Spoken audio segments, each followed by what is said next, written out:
Welcome to the Foul Play YouTube channel. Well, good morning or good afternoon there, Mr. Kratz.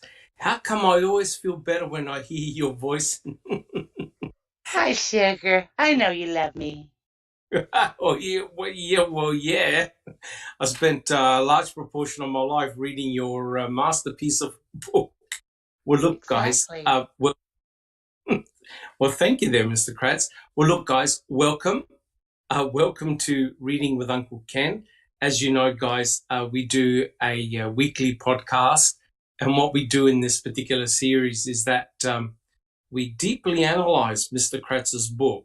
Now, as you know, Mr. Kratz wrote 2 editions of the book. And what we're doing here is we're looking at his 2nd edition. Mr. Kratz wrote several chapters, I think 1 or 2 additional chapters after Making a Murderer came onto the scene. And later, when we're actually finished with the Reading with Uncle Ken series, we've got more in store for you. Don't worry about that. And I know that Susan has been working very hard. She's actually done a comparison between the 1st edition and the 2nd edition. And we're going to be doing a series of podcasts on that, comparing what Mr. Kratz put in and what he left out. Well, look, guys, welcome. It's great to be here. And look, thank you so much for your support. You guys show up every week, and it's fantastic. The support means a lot to us as part of the Foul Play team. Thank you so much. Well, as you know, we're actually on part 61. Now, I made a bit of a joke to my panelists that in a couple of days' time, I'm going to hit 61. I'm going to be 61. I'm a Gemini, as some of the other people on the panel are. And wouldn't it be a great birthday present if I can finish Reading with Uncle Ken? But my fellow panelists think I'm a little bit, what can you say? I'm firing the gun a little bit too early. We'll probably have another about 4 or 5 episodes, I think, before we actually, is that right, Jack 61? Probably about another month's worth before we finish the podcast. Well, I'm 61 at the end of August, so I'm thinking it's more my birthday. But yes. Well, look, guys, all jokes aside, we have really spent a huge amount of time on going through Mr. Kratz's book. And at the moment, for those who are following along, we're on chapter 15, entitled The Day the Circus Came to Town. And we'll be continuing that. And chapter 15 is a very, very important chapter. We spent a lot of time on it. And so far in this series, what we've covered, have a look at all the things that we have covered so far. We've looked at the blood in the RAV4. We've had a look at the key and the hood latch swab, all the controversies about those pieces of forensic evidence. We've also had a look at the bones, the human cremains, and Dr. Eisenberg, and all the controversy about the cremains. We had a look at the bullet, item FL. We spent a lot of time on that. That was a very interesting piece of forensic evidence. We also covered brain fingerprinting, and we also looked at the Dassey computer and all the controversy regarding the computer, in which the state believed that there was nothing of evidentiary value on the Dassey computer. That's the way it panned out. And last week, we finished the day planner. And Kathleen Zellner asked the question, what was Ryan Hilligas doing with the day planner? That was very interesting. And so today, what we're going to do, we'll continue chapter 15. We're going to have a look at the coroner. We'll continue doing the coroner. But first of all, I just want to say hi and welcome to everyone. Who have we got in chat at the moment? We've got Jaznaz Gaming. We've got Al William. We've got Sherry Lynn Pontillo. And I can assure Sherry that we're not going to be talking about Johnny Depp and Amber Heard. Right, guys? We're not going to be talking about correct. But all jokes aside, we have learnt a lot by studying that case. I certainly have. And it's amazing how the prosecutors just unbelievable, extremely aggressive, especially on Amber Heard's side. Learned a lot of valuable lessons there. Who else we got? We got Colette, welcome. We've got Andy B. We've got Kelly Coles. Thank you so much for joining us. We've got Crockett. Good to see you here, Crockett. We've got JD. Who else we got? Oh, we've got Pete Moss, Angie Dickinson. I think I called out Sher. Who else? We got Rhonda SD, Anthony D. We've got Angie Dickinson. Who else we got? We got Galataki. Look up, be careful for that guy. Right, Jack 61. Do not trust Galataki. You can't trust that guy. We've got Anthony Hills. We've got Ronald D. Cass. John Wayne. Who else we got? We've got Dark Side of the Moon. And Bethany, hi. And if I've missed anybody out, I'm sure we'll call your name. Thank you so much for joining us. Your support is very important to us here at the Foul Play team. And also, guys, if you like what we do, please subscribe to our channel. We're approaching 2,000 members, and that's awesome. And that's come about through hard work of everyone on this panel and other people behind the scenes that you don't see. People put in their time for free, and that's just simply awesome. It represents a lot of passion. Please give us a thumbs up. Leave your DNA on the thumbs up button if you've enjoyed the podcast. And I promise we're not going to let Cherie Cohane anywhere near your DNA. So please give us a thumbs up if you've enjoyed our podcast. But first of all, a couple of shout outs. Last week, the Foul Play team did a presentation on the Colburn Netflix saga that's happening at the moment. Jack 61, do you want to say a couple of words about the open mic that you did last week on the Netflix Colburn saga? What's the latest on that? Yeah, we a couple of days ago on the 9th, we got Cherie got us. Hello? Jack? Yeah. Could you take a look at the YouTube screen? It's messed up. Oh, there you go. What that's is it. that better? Okay. Yeah. Okay. It's fine to me. Is there some okay now? It's fine. Yep. It looks okay. Yeah, we got on the 9th, Cherie got us, I think, 9 documents that were filed. Most of them were pretty mundane and didn't really matter. But there was one in particular that could become a big deal, and this is involving a third party, which is Transition and another person that works for Transition, and how that's going to play out. There's some text messages or email that clearly showed involvement by this third party with Griesbach and Colburn, going back to before the filing even began. They actually helped craft the filing. And, the people that I've talked to, a couple of, at least one lawyer that is not here, but other people that, they see it pretty much the same way, that this could become a real issue for Griesbach and Colburn, because now the chain is broken. The attorney-client chain privacy privilege is broken. And I don't know how you repair it. I don't know that you can repair it, honestly. But again, I'm not a lawyer. So we had that. Griesbach fired his lawyer, which, thank God, that guy was terrible. But that was another filing. And then there were, there are various other ones. Everything's been, I don't know if it's always gotten everything on the website. If it's not, it will be. But there were like I said, there were like 9 on one day. And then I think there was one on the 10th. So it's been a number of documents. And then we had about 4 that we hadn't covered, 4 documents. Again, they were pretty mundane. So now, with that said, with that said, and I'll shut up. There was a number of, there's like 4,000 plus text messages that we're waiting on. Yeah.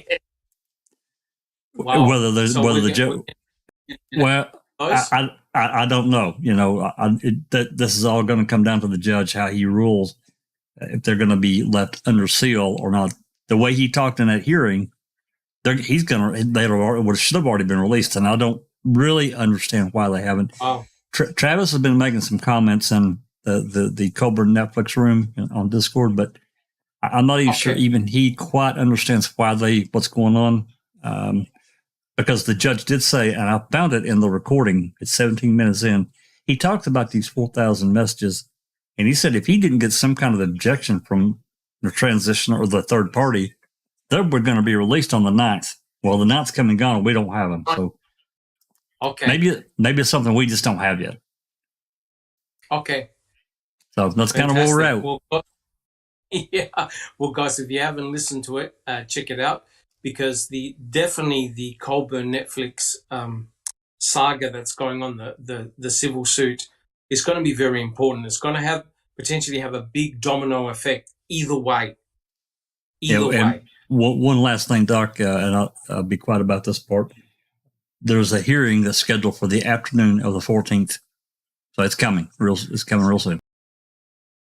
Awesome, and of course we'll keep everybody up to date as we get those documents, and that's fantastic. So make sure if you haven't listened to that, check it out.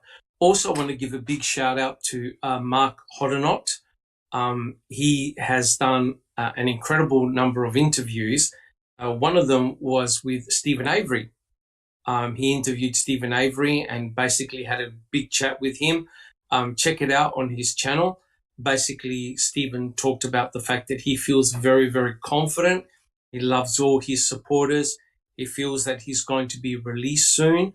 And I think that he shows an incredible amount of positivity. And, when you consider how long he's been in prison, the fact that he's still very jovial and level-headed and loves all his supporters and is very appreciative of all the hard work that people are doing behind the scenes, we've got nothing to complain about. Think about it, right? The guy's in a very, very small prison cell, and he's still showing incredible passion, enthusiasm. He reads all the letters that are sent to him, and he feels confident that he's going to be released soon. Same with Brendan. And, when you think about it, that's remarkable. And it's like all you guys in chat, your support, people on the panel, and other excellent YouTubers who all contribute to the knowledge base.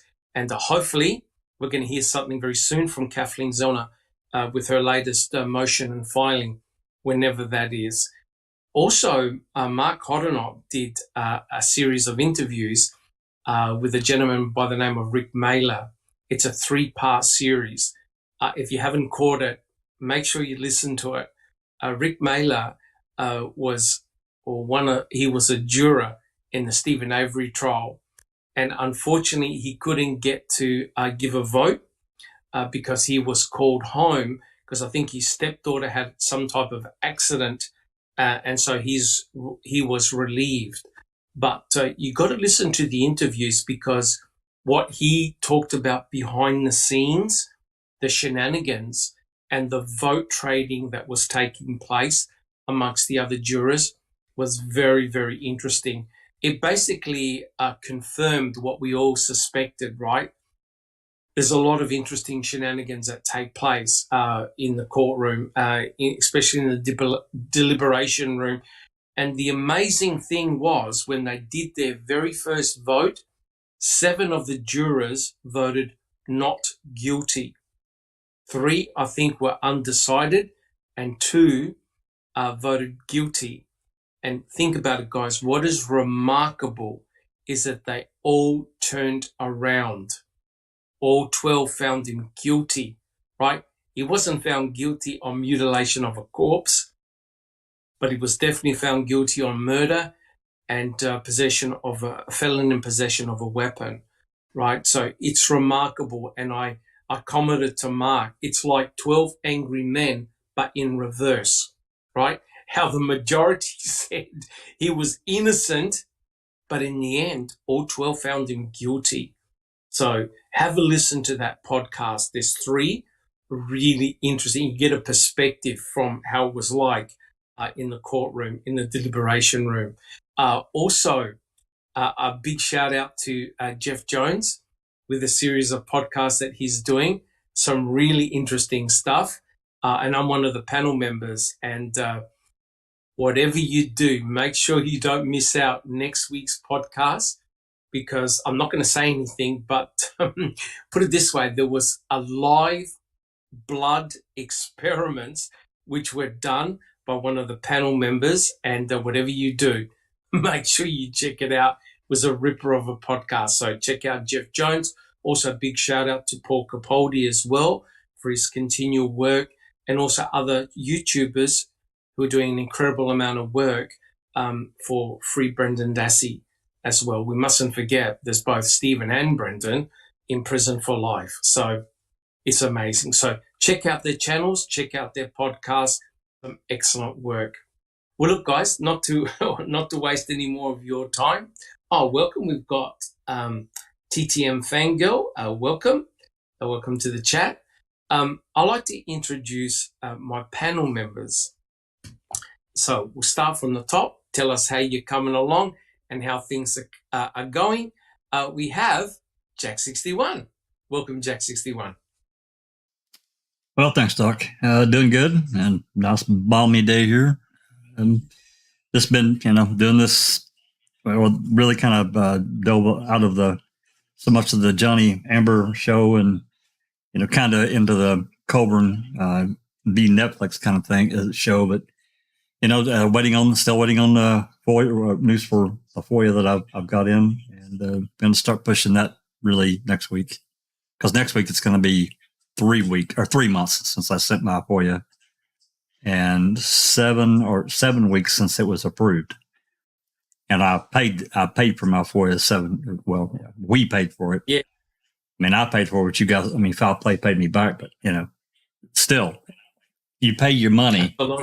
I think I've been waiting a reasonable amount of time, as described in the Wisconsin Open Records guidelines. So that's pretty much it.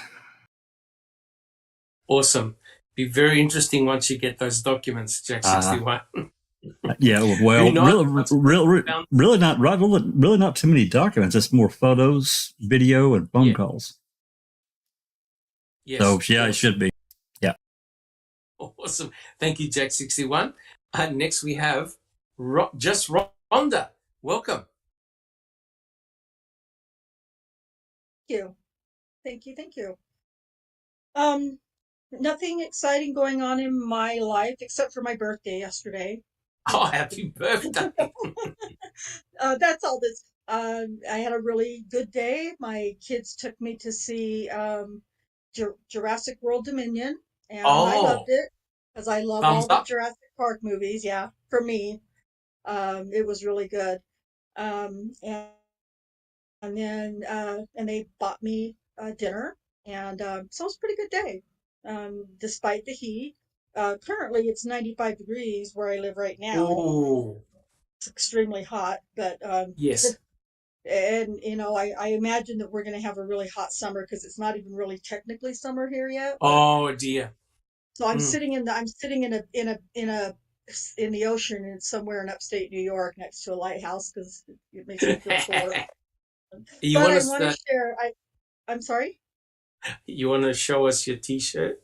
Yes, I have some great friends here in the Foul Play community who sent me my own special T-shirt. I'll just hold it up here for you guys. I don't know if you can see it. Keep calm and cooperate. Keep calm and cooperate. It's my own T-shirt, my own design, and my own mug that goes with it, and I feel really special. So, pretty big deal. When I opened the box, I was like, oh my goodness, they got me a Daniel T-shirt or a Stephen a Foul Play T-shirt.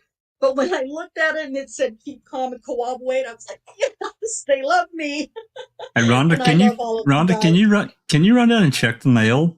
Do you get mail on Saturday or Sunday? That was so funny.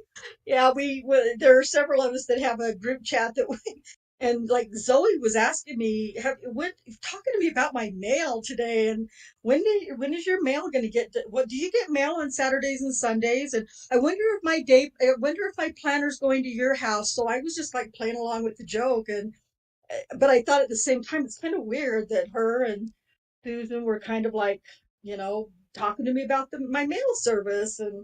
But anyway, and then I was gone for most of the day, and when I got home, just barely got home in time to come to the live. I I opened this up, and it was like a lot of emotions. I was crying. I was so excited. So I feel really fantastic. special.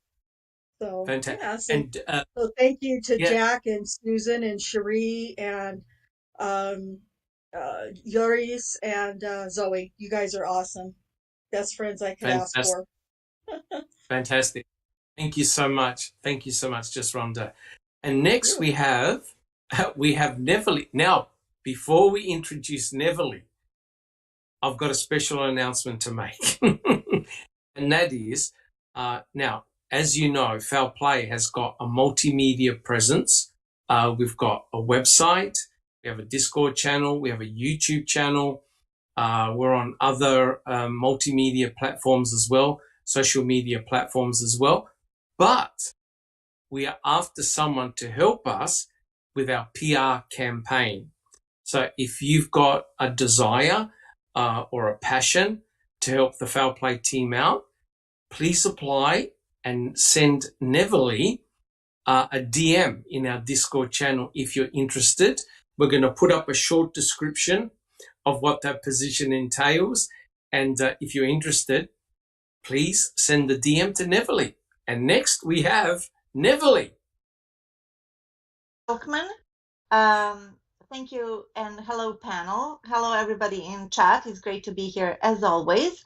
It's a beautiful day in sunny California. It's around 83 degrees, and yeah, it's just perfect, and I'm comfy in the house, and I wouldn't want to be anywhere else but here for now. Regarding the PR campaign, yes, we're just looking somebody who is I think the best qualification that we're looking for is somebody who's consistent. Like, I know how to use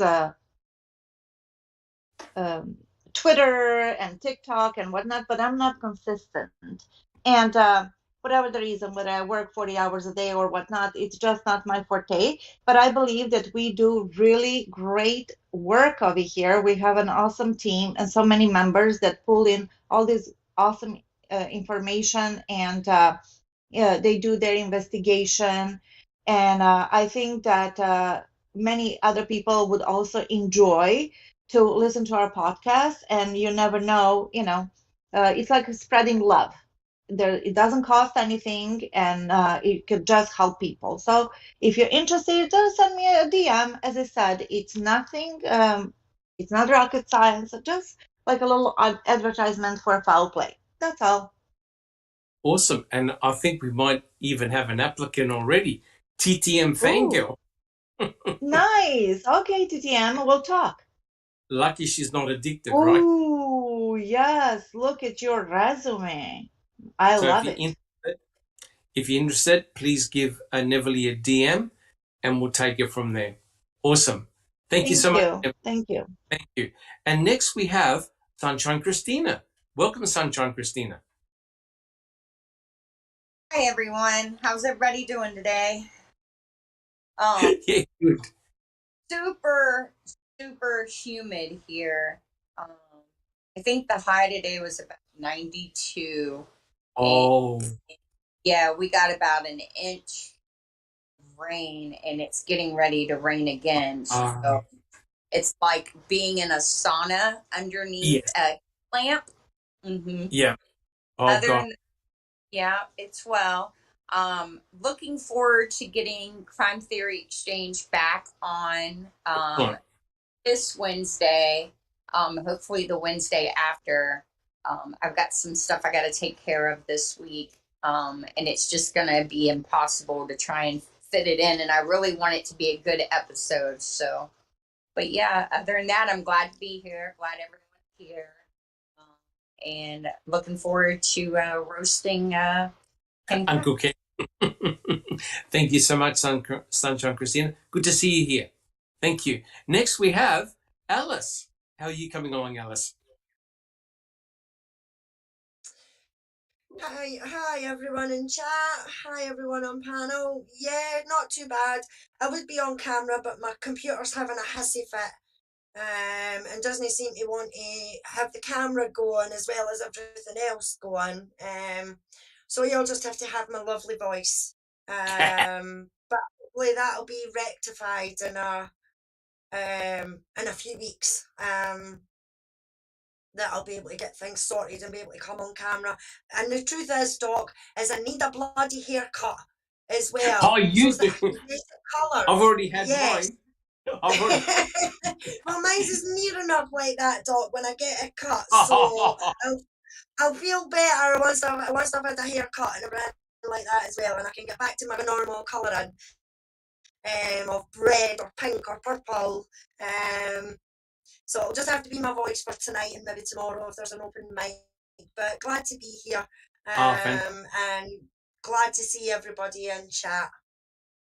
Fantastic. Thank you so much. Thank you so much, Alice. And finally, and not least, we have I Don't Recall, who's appearing on camera. I don't recall. How are you? Oh, not on purpose. I wasn't. I'm fine. It's a beautiful day here in northern New York, so it's a good day. Fantastic. Thank you so much. I don't recall. I think this is a world first. We just about got everybody on camera. Well, look, guys, thank you so much and welcome. What we'll do, we'll actually make a start on the podcast proper, unless anyone has any announcements to make or anything like that. We'll make a start. And again, guys, if you have any questions in chat, our panel members will check and we'll try and answer your questions as they appear. Thank you so much. Who else we got? Oh, we got Jason Bennett. Thank you so much and welcome. So what we'll do, we'll make a start on the podcast proper. Fingers crossed, let's see if we can finish this book once and for all. So as you know, with this particular chapter and this section, we're on discussing the coroner, Deborah Kakich. Now, I want to spend a lot of time on the coroner because the way the state treated the coroner is indicative, I believe, of a cover-up and a plan that was in place, especially by law enforcement. Now, last week we talked about the importance of a coroner being at a murder scene, right? And the Wisconsin statute states that if there's a murder, a burial, a cremation, or whatever, you need to have the coroner there. Now, it's important to have a coroner at a crime scene because a coroner has her own specialized team, right? Which means a coroner comes in with a forensic anthropologist, other experts, and when it comes to a burial or a cremation, they go through it judiciously, right? They check everything out, document everything, and process it. As we know, this did not take place when the burn pit was examined, events at Cuss Road, and the Manitowoc County gravel pit, right? There was no coroner. In fact, not even the forensic anthropologist stepped foot on the Avery salvage yard. Now, there's no doubt that the state were very, very savage in the way they treated and responded to Deborah Kakich, the state's own coroner. So there's no one who treated Deborah Kakich harsher than Ken Kratz, right? He was very, very volatile when it came to Deborah Kakich for reasons unknown. Deborah Kakich is a professional, highly qualified, and yet she was actually prevented from stepping foot on the salvage yard. In actual fact, she was threatened. If she had stepped foot on the salvage yard, she would have been arrested. This is the state's coroner would have been arrested. Now, it just so turns out that in Wisconsin, the coroner is the number one top dog when it comes to crime scene investigation. The coroner has the power to arrest the sheriff. So it looks like Sheriff Peterson acted first before Deborah Carcasses could ever do. So let's have a look at the way Mr. Kratz treated Deborah Carcasses. I continue. So this is chapter 15 if you're following along. I quote, Deborah Carcasses certainly was not a witness. She was kept off the Avery property and away from the crime scene and the Avery case, like most other Manitowoc employees, as you recall, precisely to avoid accusations of a conflict of interest, while the Avery civil suit case against the county was pending, right? So clearly Mr. Kratz is saying, hey, you can't be on the property because there's a civil trial going on, Stephen Avery civil trial, and no one from the MTSO is allowed to be on the property. So what we'll do, I'll ask the question first, and guys in chat, feel free to ask any questions that you want. But here's the question to the panel, right? Did Deborah Carcasses have a conflict of interest with Stephen Avery's civil suit? Yes or no? Who would like to go first? Jack 6, wait a minute. We have Neverly. Did Deborah Carcasses have a conflict of interest? Yes or no? Deborah Carcasses did not have conflict of interest with Stephen's civil suit. She came nowhere near, and she was not included in that civil suit at all. This was from 1985. She wasn't involved in that case. She wasn't involved in the civil suit. Therefore, she was supposed to do her job, and she was supposed to just come to the scene of the crime, quote unquote. Crime scene. Yes. Did it say scene of the crime? Yeah. Scene of the crime, yeah. The crime scene. English is my second language, yeah. Correct. Thank you. So in your opinion, she didn't have a conflict of interest? Correct. Okay. Thank you, Neverly. Anybody else want to comment? Oh, Alice. Did Deborah Carcasses? Thank you. Hell no. Did Deborah Carcasses have a conflict of interest, Alice? Hell no, she never. And If anyone, of all of them, in that whole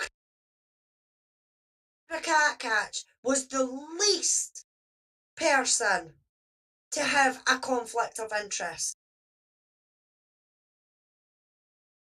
yes, yep, I agree. 100% agree. So according to you, she didn't have a conflict of interest, right? She was just trying to do her job.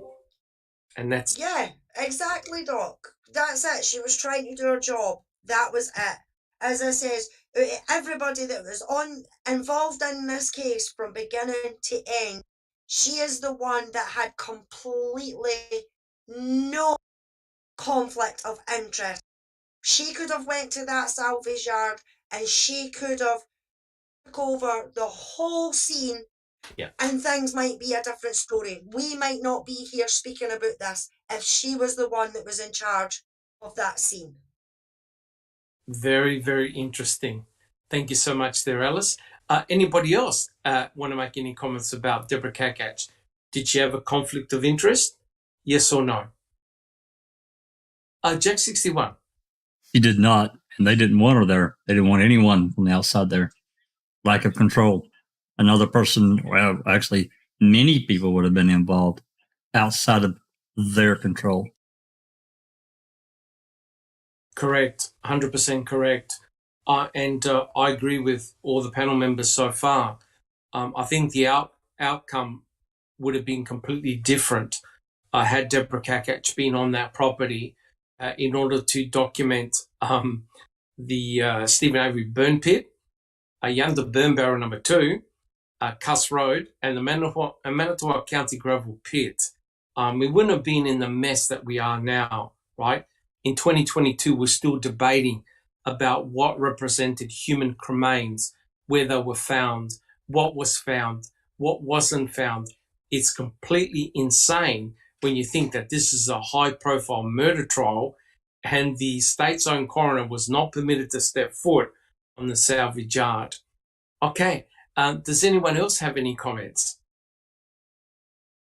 Neverly, do you have any further comments about Deborah Kakach? Dickinson from chat said Deborah had not an ounce of conflict of interest with Stephen's civil suit, but guess who did and was involved completely with the case?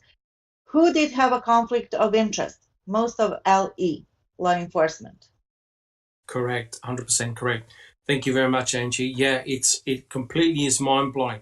But I'm going to show to you guys on the panel and in chat how very, very clever the state was, because technically speaking, the state was in their legal right to make sure that Deborah Kakach never stepped foot.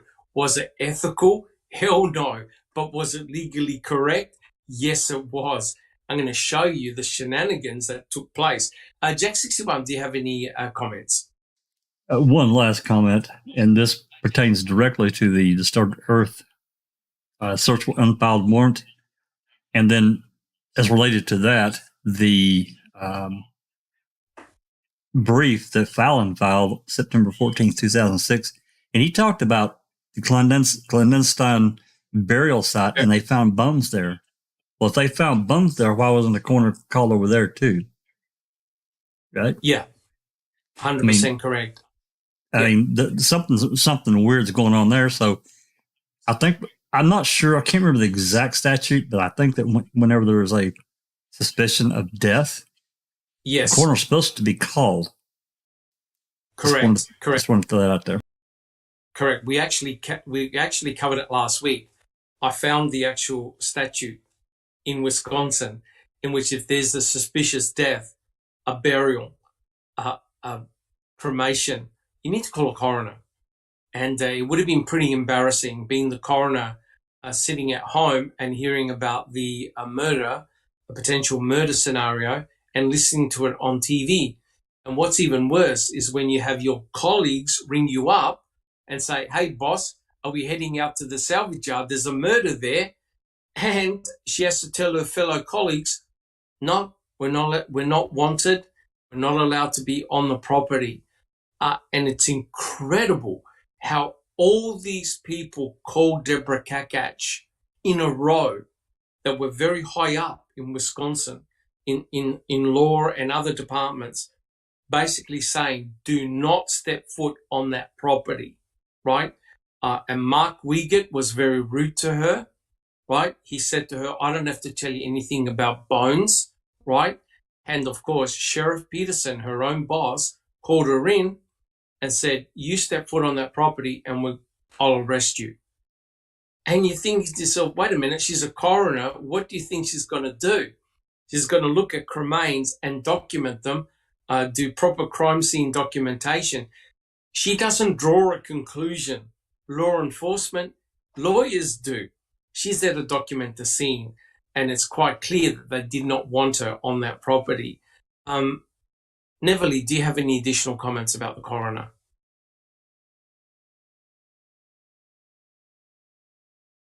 Welcome back, Mr. Brownie, whom we haven't seen in ages. So welcome, Brownie.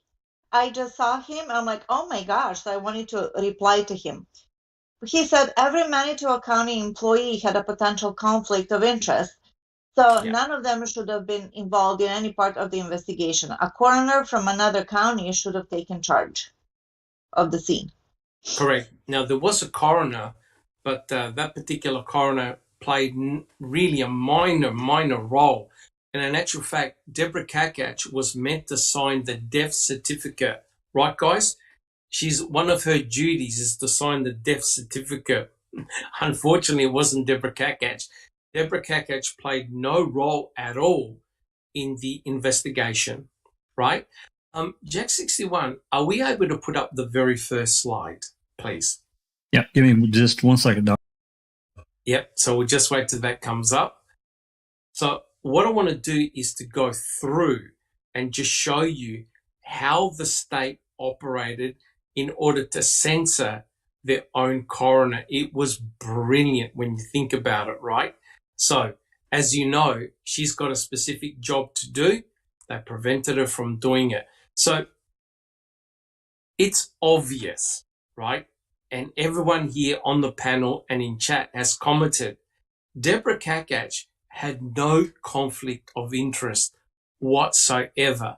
The irony is that of all the people, she had the least conflict of interest, as Neverly, Jack 61, Alice, everybody else has alluded to.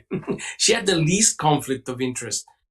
Now, the important thing to realize is that Deborah Carcasses actually did take the stand in the Stephen Avery trial, and she was questioned for a little bit, not for a long period of time, but a little bit.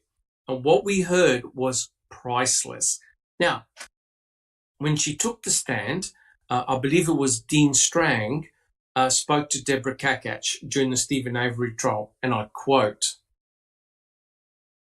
"Did you have any prior involvement into the investigation of Teresa Halbach's?" Answer, "No." "Disappearance." "Okay. But again, I guess it would be a death that would trigger the coroner's involvement." Answer, "Yes." So Deborah Carcasses would have done her normal job, right? Once a death is reported, you call the coroner, all bets are off. The state's coroner goes to a murder scene and documents the crime scene, right? She doesn't draw any conclusions. She doesn't point a finger at a particular suspect. Her role is to document the crime scene, right? Now, obviously, Dean Strang was very, very frustrated in the court. And he said, and I quote, "And unlike the sheriff's department, neither Miss Carcasses nor the office of coroner nor anyone in the coroner's office had any prior involvement in Stephen Avery's civil lawsuit. Hadn't been deposed, hadn't been interviewed, had no statutory responsibilities for the 1985 crime. And yet, her office alone, apparently among Manitowoc County law enforcement officers, was walled off entirely from performing legal duties, lawful duties in connection with discovery of human remains." So Dean Strang spelt it out perfectly. Hey, the coroner's got to be there. What the hell? This is what I think it was Judge Willis said. I quote, "Assuming she was walled off, what's the relevance of that for purposes of this trial?" Right? So this is remarkable because Judge Willis is acknowledging that she was walled off. And he's saying, okay, yeah, so what? What are you going to do about it? So this is the way of their thinking in the courtroom. So the judge acknowledged that she was walled off. But so what? So what? All right, Jack 61. Can we go back to the panel view? We'll look at the other slides in a second. Let's get back to are you able to get back to panel view? See if you can. So we'll just wait for Jack 61. Beautiful. All right. So quite clearly, guys, the tragedy is that Deborah Kakach did not have a conflict of interest, and she would have definitely been very important to document the crime scene, but she wasn't allowed to step foot on the property. Now, listen, you got to understand, by the time Deborah knew what was happening on the Avery salvage site, Cuss Road already happened, and they sifted the cremains at the burn pit. So it was too late. So if anything occurred at Cuss Road, it was gone. If anything was found in the burn pit, it was gone. It was too late. They'd already processed Cuss Road and the Stephen Avery burn pit. I think the burn barrel came a little bit later, and also the Manitowoc County gravel pit came a bit later, but it was too late for the coroner. She was not in charge of anything, right? So let's continue with the quotes. This is from the book. Unlike every other Manitowoc County employee whose participation was politely excused, this employee objected, and the world was going to know about it, right? So Mr. Kratz is saying, hey, we gave an excuse for everybody else, every other MTSO officer that was on the property, but it's appeared that only Deborah Kakach was going to complain the fact that she was denied entry into the property, right? And so here's the question to the panel, right? What was Lenk, Colburn, Remaker, Bushman, and other MTSO officers doing being involved in the case? Now, quite clearly, Deborah Kakach was not permitted to enter into the property. She wasn't part of any civil deposition. We know that Colburn and Lenk were. In fact, they were deposed only a couple of weeks ago. So here's the question, guys.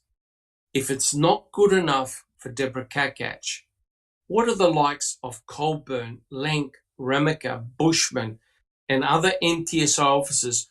Why were they permitted to be part of the investigation? Who would like to answer that one? Who would like to have a go? Provide resources. Yeah, sorry, I don't recall. I'm sorry. Why were they permitted to be on the property? Provide resources, of course. Correct, and things like hot dogs as well, and hot towels. Maybe a key if they needed one. Maybe if they needed a key. Correct. Look, guys, we're talking about one missing person here. One. And the amount of people that were on that property was huge. A huge number of officers from a whole lot of departments was on that property looking for Teresa Hallbach, right? So there was an abundance of officers. MTSO should have never stepped foot on that property. Alice, do you have a comment? Yeah, just the same as Cherie. I don't understand why that they were on the property, because some of them had been deposed, some of them were due to be deposed. I'm sure between Appleton, Madison, Brown County, and the other bits round about, MTSO could have took over that case. Problem, as you say, Doc, there was far too many bodies on that property to start with, and they all came from Manitowoc. They thought it was okay because they handed it over to Calumet.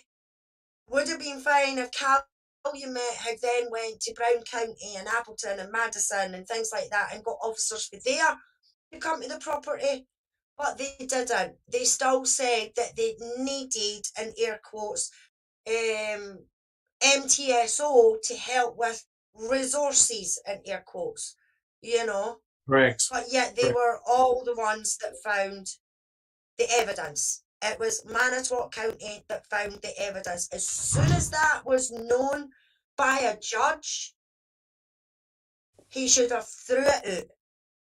He'd have flung it and said, too much conflict of interest. All this was found by the police department that he is suing. No. Correct. It's no right. Correct. And it's remarkable that Strang and Buting were pleading with the judge that this is all double standard. And we'll go over the slides and we'll talk about it. But it fell on deaf ears. I'm going to show you what the judge actually said and what people like Norm Garn actually said. Neverly, do you have a comment? Yeah. Should have those officers been there? I'm sorry? Should have those officers been on the property? No. The MTSO? No. Why not? Why not? But because of the conflict of interest, of course. But by not having Deborah Kakach over there, they couldn't have had her over there because they couldn't have controlled the operation with her on it because, and I quote, this is what our friend Brownie from the chat said. He said, you need to separate the person from the role. Deb K comes across as credible, truthful, and moral person, but her role was Manitoba County, so it shouldn't have been allowed on the scene. That's what he says, which I see his point, if I see the point correctly, because she was also Manitowoc.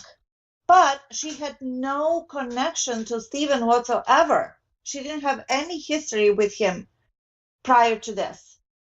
So I see his point. He goes, no MTSO should have been on the scene at all, not just those involved in the depositions. Correct. So it's, I understand what Brownie is saying. It should be an all or none effect. Yes.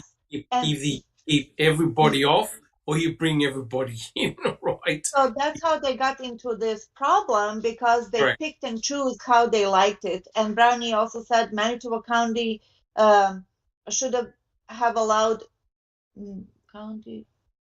Binman shouldn't have been allowed it. That's right, because they never truly handed the case over to Calumet by having these Manitoba law enforcement individuals on the property during the investigation. Yeah, that's an excellent point. Thank you, Brownie. And the thing which is very frustrating, correct me if I'm wrong, but did Lenk or Colburn actually tell Sheriff Pagel that they were recently deposed? Yes or no?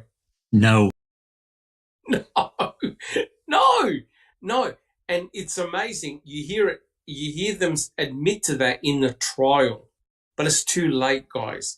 It's way too late. The horse has bolted, right? You would think if you've got an ounce of brain, you would think, look, Sheriff, I can't be involved in searching the Avery salvage site or being part of this case because I'm part of the civil lawsuit. And it's disgusting the way Ken Kratz said, oh, that's all? That was all you were called for? He totally missed the point, right? Colburn's inactivity and the MTSO's inactivity cost Stephen Avery an additional 8 years in prison, right? We mustn't forget that. If they were impartial, if they were doing their jobs correctly, they would have investigated it immediately, right? When someone says, hey, I'm the one that committed that crime and you've got someone in prison who's innocent of that crime, you would think, I better investigate. The mere fact that it wasn't and covered up, that's the conspiracy right there, right? And then you have Pegel, who whitewashed the entire thing. Jack 61, should have those MTSO officers been on the property? No, absolutely not. There's just absolutely, it's crazy. And I'm sitting here thinking as we're talking, you think about, and I know you listen, all of us, many of us have listened to hours of radio traffic from MTSO. And, it's not only their presence, you've got this whole mechanism in the background that's running, this back chatter, these phone calls. Give me a 1021 as soon as you can. By the way, 1021, that means call me on my cell phone. I can't tell you how many times I heard that. So they knew that they wanted to keep it off the air because they knew it was recorded, right? Correct. You've got this whole undertone of back communication, undercurrent of communication going on that we really have no idea what was said and how that played out. But I think Alice and others have commented. You have Sheboygan County, you got Door County, you got Brown County. There's like 5 or 6 counties surrounding Manitowoc that they could have hauled resources in to have taken over that case. Yeah, absolutely. Plus, and I'm going to be off on this count, but I know I'm pretty close. There are over 50 DCI agents involved in this case. Over 50. Huge. So, huge amount. So they could have helped too. Yep. Manitowoc shouldn't have been within 5 miles of that property, period. Yep. My understanding, Jack 61, the FBI were involved as well. They were. Plus you had search and rescue. You had the dogs, scent dogs. Yep. Great Lakes Search and Rescue was there. Yep, that's right. Yeah, you had a massive amount of people on that property.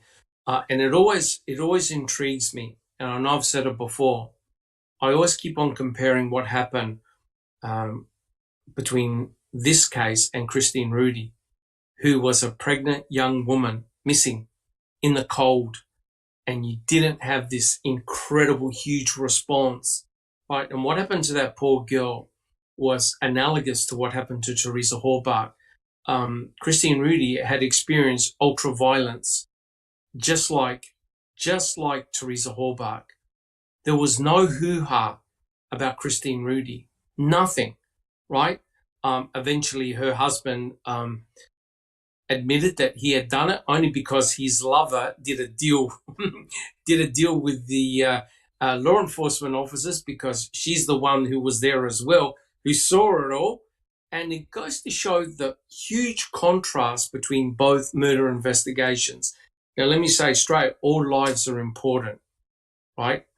But you have a look at the difference between what happened with Christine Rudy and what happened with Teresa Horbach. There's a massive, massive difference. Basically, you had everyone come out of their offices, law enforcement offices, and all head down to the salvage yard. It was huge. Roads were blocked. You couldn't get in. You couldn't get out. There were helicopters, aeroplanes, news reporters. It was saturation cover. You know bugger all of what happened to Sean and Christine Rudy case. Minimal amount of information. Alice, do you have a comment? You have a comment? Yeah, well, you've got to remember as well, Doc. Bushman was in retirement when he came onto the scene. No, I mean, people were. Cops were phoning. I want to say something here. I want to say something here about Bushman. I'm not entirely positive that he was retired. He was a reserve deputy, but I don't know that he was retired. I don't think he was. I think that's something that got started. I can't find anything that says to me and shows me he was actually retired. He was a reserve deputy. And of course, that means he, probably didn't work full time. He got called when they needed extra officers for parking, blah, blah, blah, blah, blah, blah. But as far as actual retirement in 2005, I don't think he was. I can't find anything. I did spend some time looking yesterday quite a bit. So just wanted to throw that out there. Right. But he wasn't an active member per se of the MTSO. No, he's a reserve officer, and they're like they're like part-time. They get called like I said, just whenever they actually need extra officers for a few hours here, a few hours there, and they're gone.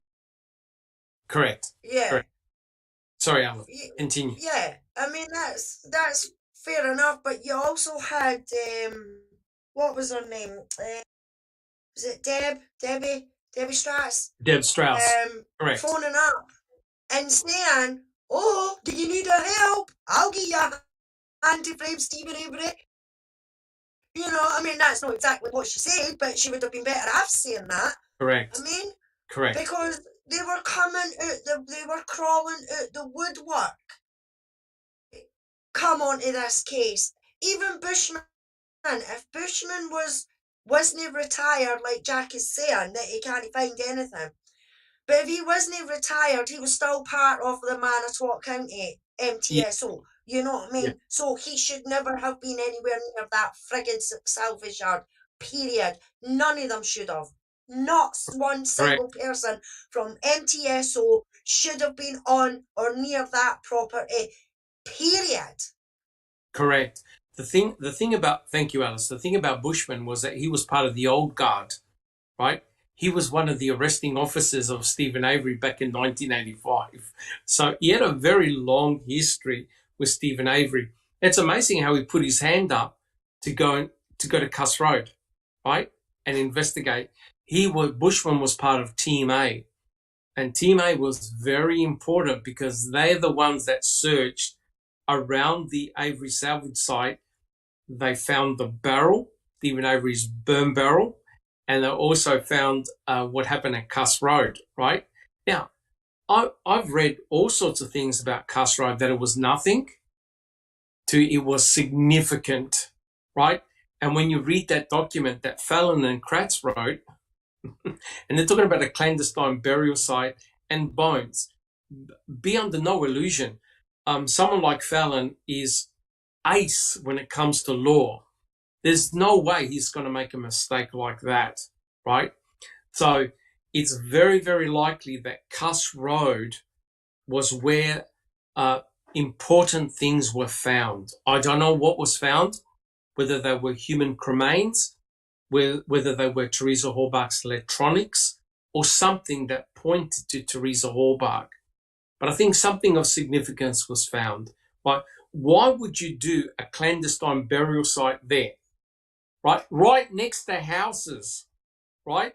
Why would you do a clandestine burial site right there? And the thing that gave it away, and Jack 61 will back me up, is when Bushman put in the red flags, where they dug up the dirt, the red flag went straight into the dirt very easily, which meant that someone had freshly dug that clandestine burial site. It was fresh, right? When he took the red flag and he put it adjacent, it didn't go in properly. It was hard, which meant someone, I think it was 4 by 5 feet. It wasn't that big. Someone had dug that area out at Cuss Road, right? And then you've got pieces of the tarp and tape, right? And what did they say in that document? They said that you use a tarp and tape to hide something, either underground, which is perfect. So in other words, when that search warrant was drafted, they knew what was there, right? So it gives them cause to go and investigate. That's why they do it. But correct me if I'm wrong, Jack 61, they got permission from the landowner, so they didn't have to serve that search warrant. Yeah, it appears, and there's been some more. I need to go back. Actually, I need to go back and read this testimony myself. But from what was in, I think it was a Reddit post, they did get permission, but they also served some kind of warrant on the actual burial site itself.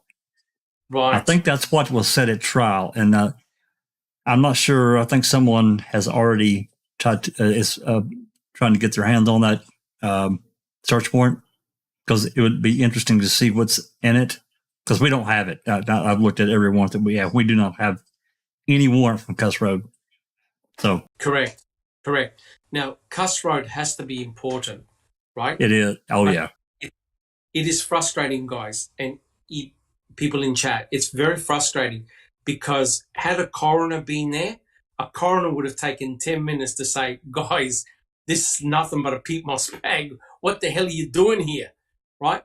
The mere fact that they were there all day and at nighttime, the mere fact that there was a helicopter flying around taking photography, even during the night, the mere fact that they had lights. Yes, I know. Jack 61 has got a picture of Cuss Road. That scares the hell out of me. The fact that they had lights there and there was definitely a blue tarp. There could have been a white tarp there as well. There was definitely digging. And look at all that police tape, right? And the fact that there was interest in both a cadaver dog and a scent dog, right? And the state paid those guys to do a 3D map, right? There was a guy there, you could see him with a camera and some type of apparatus. They were doing a 3D map of that area. That was a total control unit. Yes. And they blocked off the road so nobody could come in and out. Yes, they did. They did. They definitely blocked the road. So there's no doubt that when you look at Cuss Road, it looks very much like a crime scene. But in the trial, they said it wasn't. It was nothing, right? Which goes to show, either something happened there or nothing occurred there. And what is frustrating, guys, is that Fassbender and Wiegert complained all the time. We have a lack of resources. That's why we need MTSO. Well, if Cuss Road was nothing, how many people were there? 10, 20, 30 people there, right? There were huge people there. There were what appeared to be a forensic truck, some type of ambulance, a fire brigade. All these detectives were there. Right? Fassbender was there. So quite clearly, that's a lot of resources if all the action is meant to be at Stephen Avery's burn pit.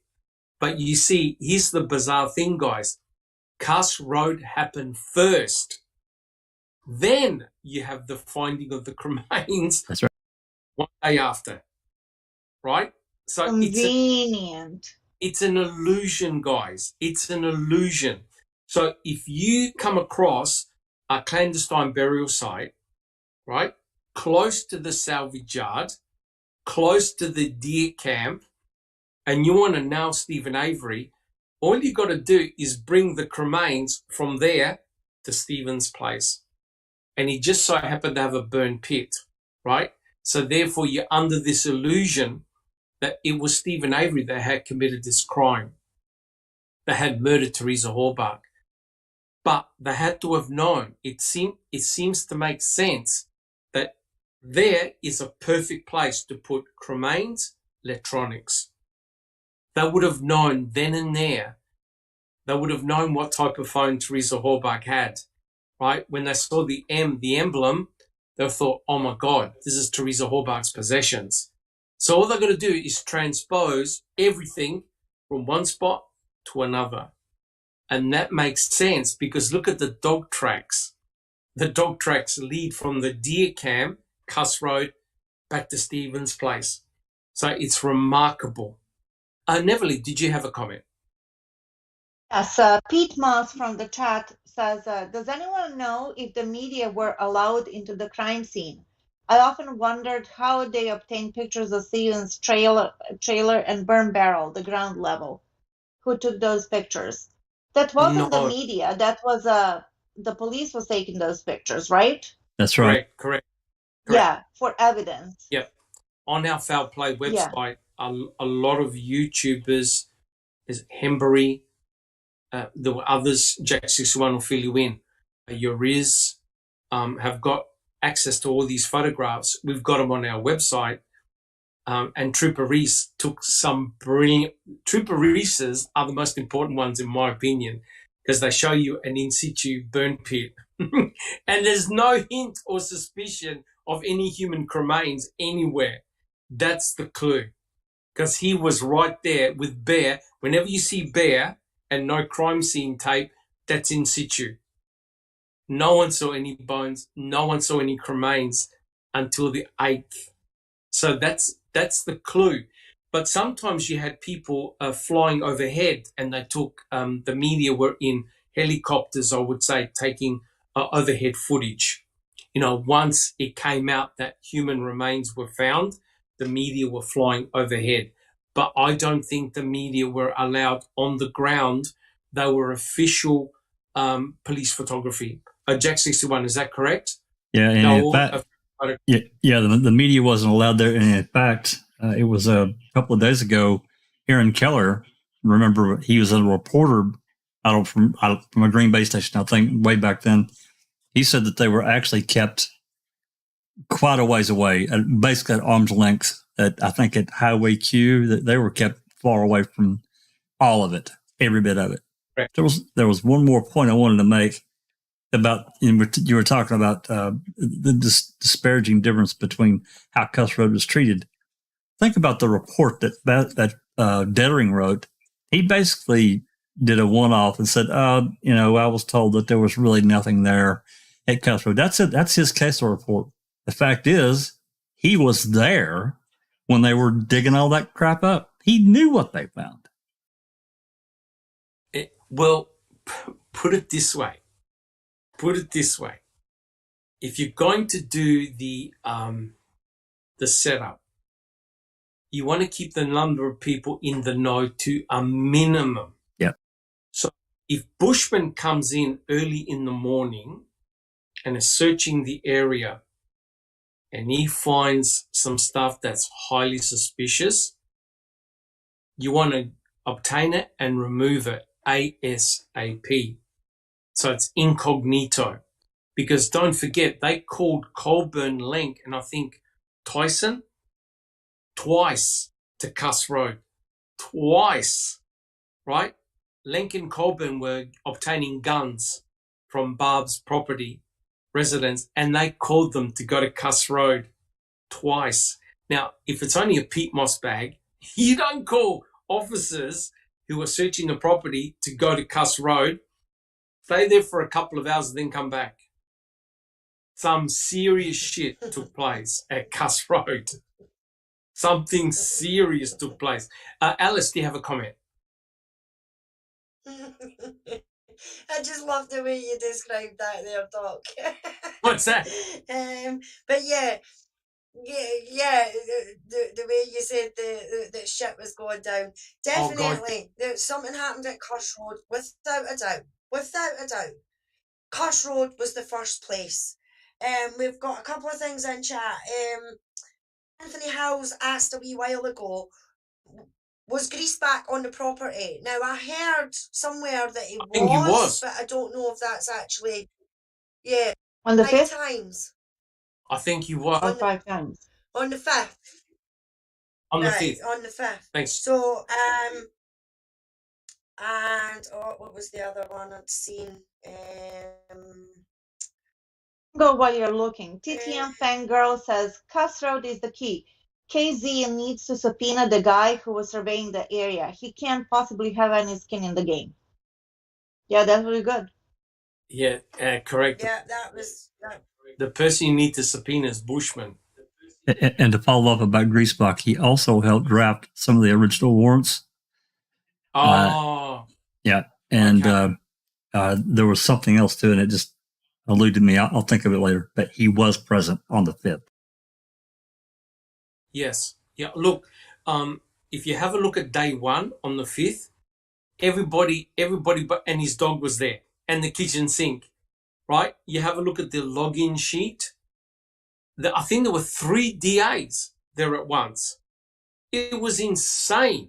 3 DAs, 4 DAs. It was insane, the amount of people that went out there. Yeah. Now, what is remarkable, Alice? Brownie. Yes. Sorry, Alice, keep going. Brownie in chat is asking, what does everyone think was found at Cuss Road? A body, a cremation, or something else? Me personally, I think it was just, unfortunately, was Teresa, and something really bad happened to her. Now, I don't know if that's, she's been hit over the hedge and she's been dragged grassy area where they had the blue tarp on Cuss Road and covered in petrol and tried to burn the body. Something along those lines. So it could be the body and the cremation, and the cops took advantage of that situation. I know people say, well, how would they have known it was Teresa? I don't think they would have cared who it was. They needed the right. bones to put on Stephen's property because, as I've said before, if Teresa hadn't went missing, it would have been something else that they got Stephen for. They were gunning for Stephen, period. Yes. So if it wasn't Teresa, sadly, that got killed, they found something or somebody else to plant Stephen. But basically, and that's my opinion on that. So do you think it was a body, a cremation, or something else? Well, that's a really good point. There's one possibility, and that is they actually found the torso, the stump. It's remarkable what Robert Durst did. I'm not going to show you the photographs because they're horrific, but basically what Robert Durst did to his victim, he dismembered his victim, right? He used a bone saw. It's a type of saw that you use to dress a deer, cut down a deer, exactly the same type of bone saw. And what he did was he removed the head, the arms, and the legs. And what was left was a torso. A torso is very hard to get rid of because it contains all the major organs. It'll be very, very difficult to burn, right? So potentially what you said makes sense. It could have been partially burnt. It could have been partially cut up, etc., etc. But you mustn't forget, Teresa Halbach was dismembered. As horrible as that sounds, there were bone saw marks, right? So she was cut to pieces, which is really, really bizarre. So I don't know what was found at Cuss Road, but we know that cremains, human cremains, were found in Yunda Burn Barrel number 2 and in the Manitowoc County gravel pit. They didn't know about that. They didn't know about that. Otherwise, all of the cremains would have been in the burn pit. That's exactly right. That's the problem. These guys used what they had. They weren't aware of Yunda Burn Barrel number 2. They weren't aware of the Manitowoc County gravel pit. That explains why Eisenberg never said a word during the trial about those cremains in the Manitowoc County gravel pit, because she knew that if she let the cat out of the bag, all hell was going to break loose. And that's why Zellner argued, hey, wait a minute, what the hell are the Teresa's cremains doing there? It makes no sense. And in their response, the state said, oh yeah, that's a good observation, but you can't prove your client didn't put them there. What the hell? So whatever was found at Cuss Road, it's the perfect place to kill someone because you've got dense forestation, very little houses, and you've got the deer camp, right, close by, and it's desolate, right? And it's in proximity to the Stephen Avery property, which means that if you're thinking Stephen did this, but how we're going to sell it? Why would he come all the way to Cuss Road to kill her? Why not on the property? So what you do is you move everything to his property. Now, look at this. They didn't know where she was killed or where she was held captive. They had no idea, right? They didn't know about the trailer. They didn't know about the garage until Brendan put himself into it. So then they had to mesh the story that Teresa Halbach was in Stephen Avery's trailer. But there's one problem. All the forensic evidence told them she wasn't there, and she wasn't there, right? So you've got this convoluted story, but now is making sense because of that document about the clandestine burial site at Cuss Road and the blunt instrument in the back of the RAV that's had blood on it. So now a picture emerges. Oh my God, she was attacked by a blunt, could have been a hammer, could have been a hammer, could have been anything. We've never seen it. No one's done any analysis on it. So it's interesting, and that's why you don't want a coroner there to tell you what happened. Neverly, do you have a comment? Yes, Pete Moss from the chat says, oh, where you go? he has two questions. First one is, if Cuss Road is the key, there were loads of people there. Do you think they were all involved in the cover-up? That's number one. No. And number two, no. Yeah. No. Yeah. It's impossible to have everybody involved on it. Yeah. There's people that are just following orders, people that are clocking in and clocking out. They need a paycheck to go home, and people that do not want to be involved. I wouldn't be involved in anything rotten like that at my work. No. I No. wouldn't. And how do you speak up against your superiors? You can't. You really can't. No. So that was the one question. And the second question he had was, why do you think no complete teeth set of teeth were not found? That's really a mystery. Well, why there were no, because most of the head is missing too. We just have a correct. 30, yeah. They only found approximately 35% of the skull. The skull's missing. The skull, most of the skull is missing. There are a couple of facial bones. There are a couple of cranial bones. We've got the pictures on Foul Play website. They're only tiny fragments, right? So somehow her skull got crunched, because if you've ever watched a crematorium picture, video, the cranial bones are very thick. They're very resistant to burning, which means that you've got sutures, cranial sutures. The bones come apart with extreme heat, but you've got large bone fragments, right? Large ones. In a professional crematorium, they get a metal bar and a crunch.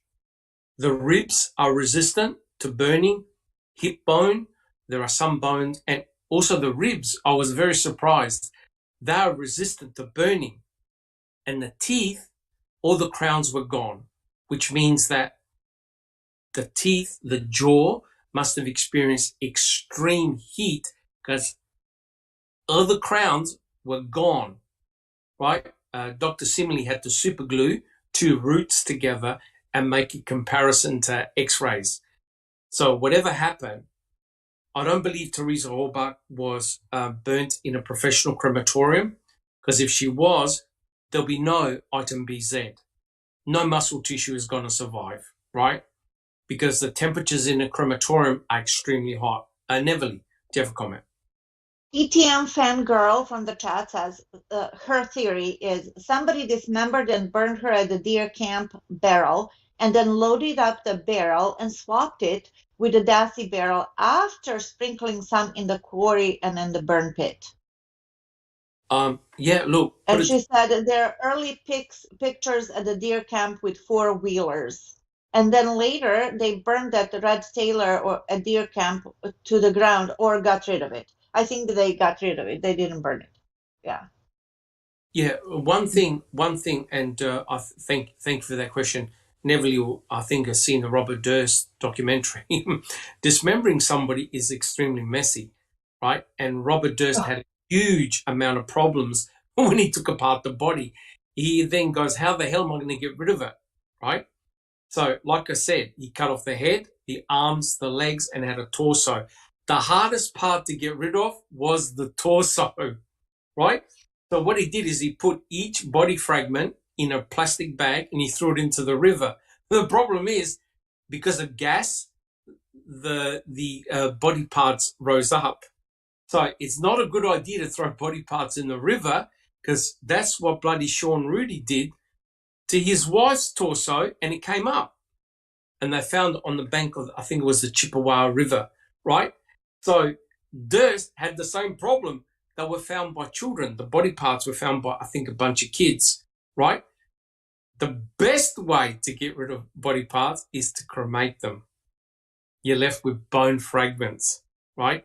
You think about it, all what was left was a box of bones, right? And that's why, getting back to our reading with Uncle Ken, that's why a coroner was essential to be on that property, right? Because a coroner would have said in 5 seconds, boys, we've got something going on here, everybody out, right? But Cuss Road was cleaned up within 1 or 2 days. That's it. Nobody talked about Cuss Road. In court, Cuss Road was nothing, a no-show, right? Forget about the dogs, forget about the scent dog, forget about the cadaver dog, forget about everything, right? And I think the comment, this is the way to do it. If you got body parts in a bag, you store them and you burn them sequentially. And hence that explains the dumping in the Manitowoc County gravel pit, right? You're deer hunters, you burn a couple of couple of deer heads or whatever at the same time, and you dump them in the quarry. No one's going to know. Neverly, do you have a comment? But wouldn't you think that it would need to be like more than one person involved in orchestrating all of that? Because for one person to knock her out, to shoot her, to dismember her, to take care of the burning part, and then get rid of the torso, and then sprinkling it all over. You know what I mean? It's big. It's big. It may mean more than one person involved, or one person, but they took their time. Right, but remember, every time you burn a body part, there's always the chance of being detected because of the smell, right? So I don't know what went down, but if something was found at Cuss Road, either part of a torso, burnt torso, I still believe her electronics were there, and that's how the ID that in actual fact it was Teresa Hallbach, right? But the crime scene just became bigger and bigger and bigger because of all the cremains that were found in the Manitowoc County gravel pit and in Yonder Burn Barrel number 2. It's completely insane. Jack 61, do you have a comment? Just a brief one. And for me, this is, after all this time, but another really big tell for me is that they were on the property on the Avery salvage yard from the 5th, 6th, 7th.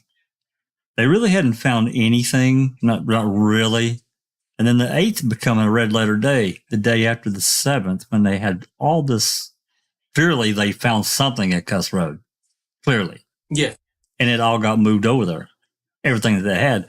They didn't count on Sipple calling up the next day on the 9th and said, hey, guys, I got a couple of 5-gallon buckets of bones over here, and I need about 50 or 60 people to come scour the area. They had no idea. So it's a big tell for me. Big tell. And here's the point, right? If you don't believe that's Teresa Hallbach, then it means that there's another dead female. Oh, you got a big problem now. You got a huge fucking problem. It would be a mess. Didn't Mike Hallbach say that? It would be a big mess. Correct. If there's a huge problem if you believe that's another female there, right? Because the state's forensic anthropologist, Dr. Eisenberg, said all the cremains are from one person. One. So burn pit, burn barrel, Manitowoc County gravel pit, she examined all the cremains. She found no duplicate bones, which means they're all from one person. 50 to 60% of the skeletal remains are gone, missing. I understand in a fire, some bones turn to ash, but why would one rib turn to ash and not the other? It makes no sense. So it could well be that part of Teresa Hallbach, regrettably, could be buried somewhere else and never found and never documented, right? But it's no doubt, and guys, back me up, her whole body was not burnt in the burn pit because otherwise all her cremains will be in one spot. That's the whole idea. The fact that the crime scene got bigger and bigger and bigger, the state must have been going, what the fuck is going on, right? Yes, you could try and blame Stephen Avery, but it just got worse and worse and worse.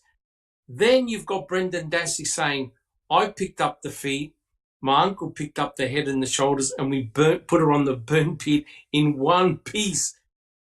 You know that can't be right because there are fine cut marks in some of the bones, right?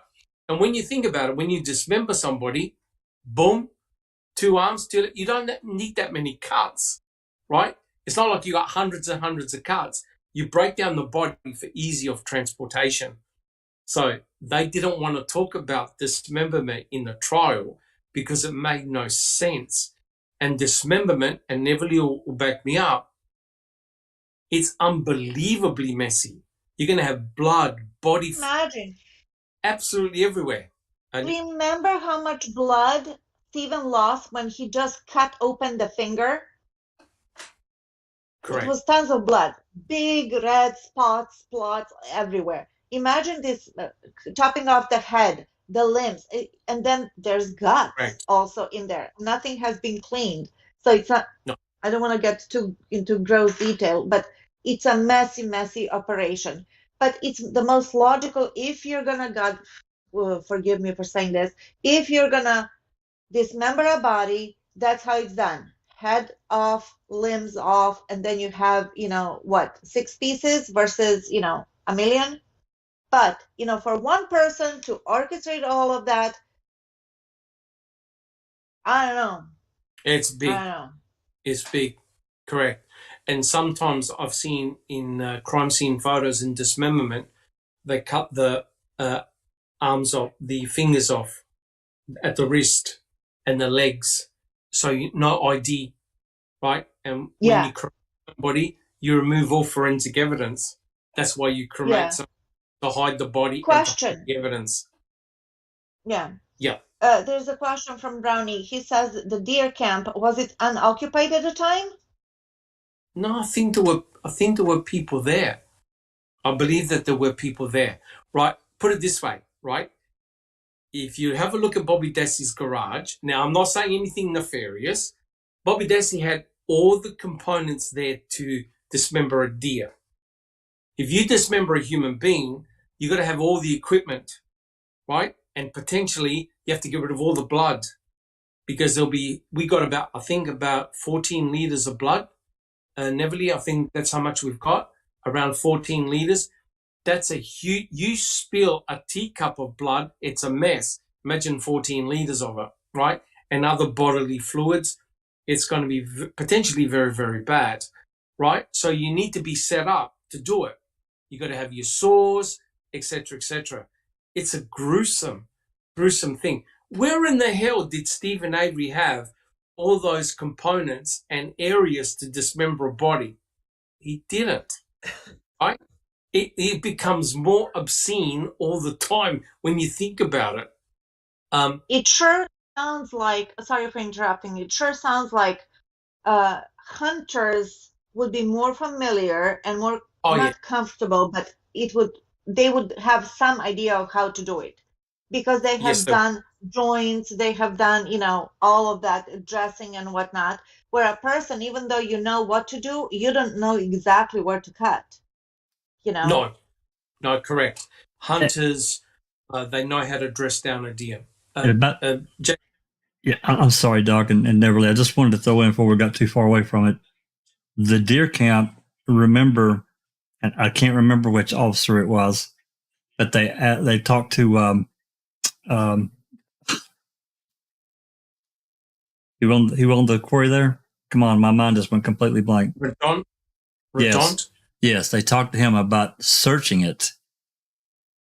And of course, they were in and out there because, they were, even if it wasn't necessarily rifle season, it could have been bow season or whatever for deer hunting. So they were in and out of there, and he unlocked it for them. I remember that. That's correct. And they found nothing. Right. They found nothing. Correct.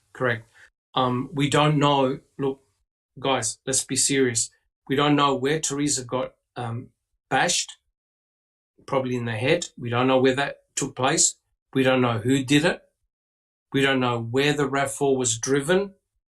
We know people, we'll talk about it after, we know where people have seen it, but we don't know where it was driven to. We don't know where Teresa Hallbuck was driven to and dismembered, shot, then cremate. We don't know. We do not know. We're just speculating, right? If anybody says they know the answer, they don't, or we don't, right? And that's why it's very interesting that the state did everything in their power to get rid of the coroner, right? Because we shouldn't be discussing this now, guys. This is embarrassing. We shouldn't be discussing about Cuss Road and all this sort of crap. We should know the answers. We don't know the answers. Alice, did you have a comment?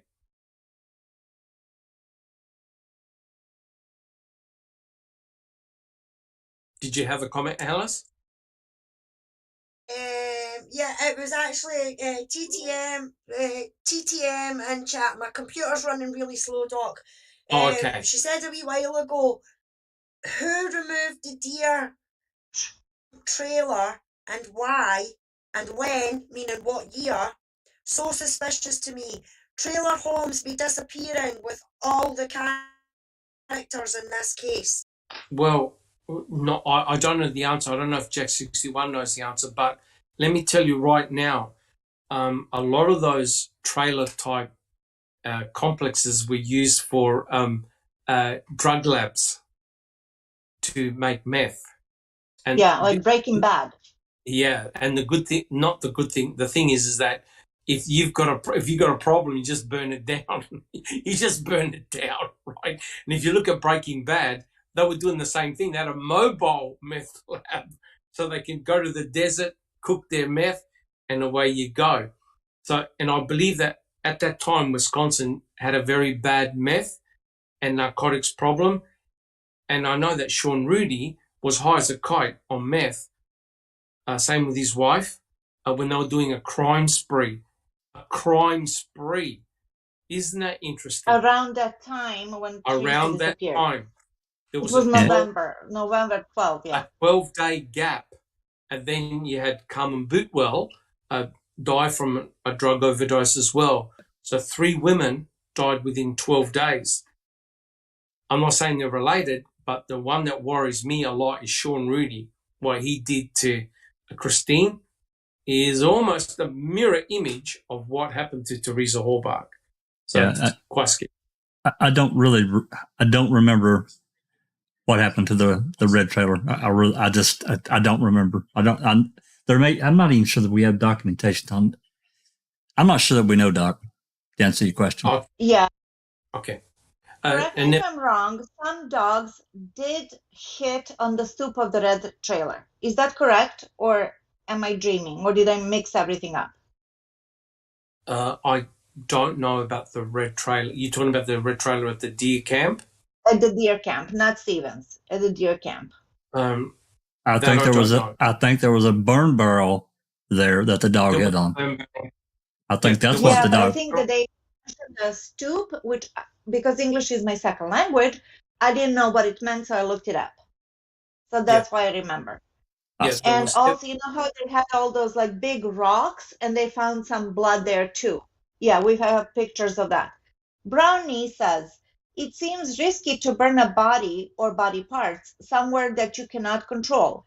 To burn a body at deer camp, you must be able to supervise the fire until the body is completely destroyed. So I see where he's going with this. Yes, correct. And I totally agree. You have to be very comfortable and secure in what you're doing, or somewhat. Correct. Yeah. Correct. If you're a hunter, and you always say, hey, I'm just burning some deer carcasses, he's going to know. He's going to care, right? I'm sure if you burn a deer carcass, that's going to smell as well, right? Yes. I've never smelled a burning deer, but it's got hair, it's got a hide, it's got all sorts of organs. That's going to smell as well. If you co-burn it with a human body part, he's going to know the difference, right? So, yeah, correct. If you're going to burn, you need time and fuel and privacy. And privacy, that's right. But Anthony Hill says, actually, Brownie first goes. He goes, it seems to me someone either living on or able to hang around Cuss Road inconspicuously would have been able to carry out the burning, right? Right. And then Anthony Hill says people live there, why there no smell? But you just said maybe it was mixed up with deer. No, but someone did. Who was it? Was it Groel? Somebody did report a foul smell. I can't remember. Mr. Matt. Yeah, Matt. But there was somebody else that was closer to the quarry that smelled something as well. I think Metz was too far away or a different direction to where the deer camp and Cuss Road were. But there was someone who did report a foul smell, right? And it was also a report that somebody heard 2 gunshots as well. So it could all be unrelated, but it potentially is very... Yeah, and Chuck said that he didn't hear any gunshots that he would have if that happened in the trailer or in the garage. Yeah. And then one more question from Brownie. He says, how often do people burn deer carcasses? I don't know. Oh, well, often. Yeah. Yeah, but the thing is, it's deer catching. Oh, I think it was deer catching season. Deer season was on, and we know Bobby Dassey had one hanging up in his garage. And if you have a look at it, we've shown pictures of it. It's completely gutted out, right? You could just see the rib cages, the legs, the arms. It was all cut to pieces. So you need a lot of skill to do that, right? Yeah. And I hate to bring it up. But I will. But Ed Gein was a hunter. And what Ed Gein did to one of the female victims, even I'm too scared to put the pictures up, which goes to show the deviousness of Fassbender and Wiegert, who asked Brendan about the chains and the ropes in Stephen Avery's garage, right? And they questioned... Yeah, but in Stephen, they didn't ask about Barbara's garage. Or his garage, basically. No. Yeah. As far as I'm aware, that's never been tested. They just walked in and walked out. It's never, as far as I'm aware, it's never been tested. But if you're going to dismember somebody, that's the way to do it. You hang them up, right? Easy, right? And if you have a look in Bobby Dassey's garage, they've got a bucket to catch all the blood, right? So you gotta be ready. I know it's gruesome, but you have to be pre-prepared. You can't just sort of say, oh, we'll just dismember somebody. Let's just do it now. No, you have to be, used to it. You have to be prepared. You do. Yeah. And any more questions, Neverly? TTM Fangirl says, yes, a dog along the roadway to the deer camp, I think per Magilla Gorilla Man. Not sure if camp itself. I believe that's what it said, but I could be wrong. And TTM Fangirl said the deer camp is also very secluded in the middle of a Dangrog quarry. Yeah. Right. And when they showed those like satellite pictures, it was way off Stephen Avery's property. You know those like white, long structures over there? It was in between that, which has nothing to do with Stephen's property. Yet the media said, they always related to Stephen Avery's property. They're always related, no matter what is found. It was found 200 yards from Stephen. It's always to Stephen Avery's property. Correct. Alice, thank you, Neverly. Alice, did you have a comment? Yeah, it was just to correct you in a way, Doc. You said about the human body. The human body's got 5 litres of blood. 5? Okay. Not 14.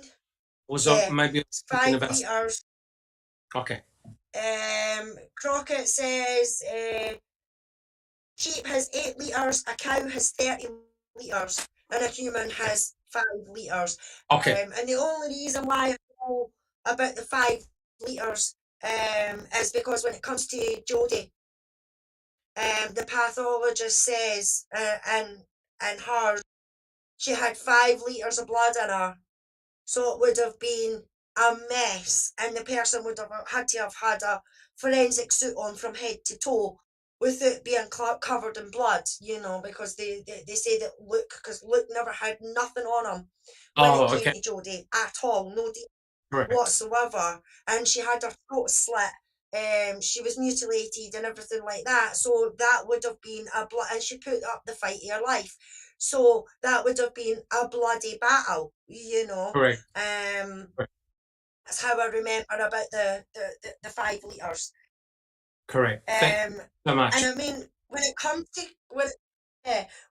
to Cuss Road, I mean, I've seen a lot of people saying, but what about the smell and everything like that? I mean, the only thing that I could think of that could maybe cover that smell. I mean, I don't know. I've never burnt a human body in my life before sure, anybody Alice? Are you said sure? different. You know, well, I've got the burn barrel out the back, dog, but I can swear there's no bodies in it. But the only thing that I can think of could maybe hide a smell in a sense like that is there's farmland round about Cuss Road, Avery Salvage Yard, things like that. You know, maybe a farmer was out fertilising the field. Now, that is humming. When that happens, I mean, I live in Pennycook, which is 10 miles outside Edinburgh. So it's like kind of rural, and there's a lot of farmland round about. I'm at the bottom of the Pentland Hills, so I see the hills from my front garden, and that's all farmland and everything like that up there. And when they go out and fertilise their fields, is humming. You can smell it miles. They use the manure to fertilize their fields, you know, and sometimes you can even smell it if you're on a bus, you know. So that's the only strong smell that I could think of that could maybe mask a burning smell, you know what I mean, of maybe human remains. As I say, I wouldn't know because I've never done it in my pub, so I don't know if that smell would be strong enough. Right, but to cover that. But to use that argument, no one on the Avery salvage site smelt a human body being burnt. Correct? No one made any comments. Who was there coming in and out? Because remember, it was Halloween. No one, even Scott Tadich, never said, "Yeah, something really foul was coming from that burn pit." No one. So that's very interesting.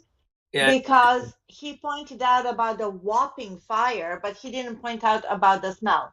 Well, that would be the first thing, you know, that your senses would pick up the foul smell, not, you know, see the big whopping fire that grew over time. So that's another tell that he lied. Correct. 100% correct. Yeah, there was no indication of a foul smell. No one indicated. And even Brendan Dassey initially said he smelled nothing. The only smell he was talking about was the burning tires, right?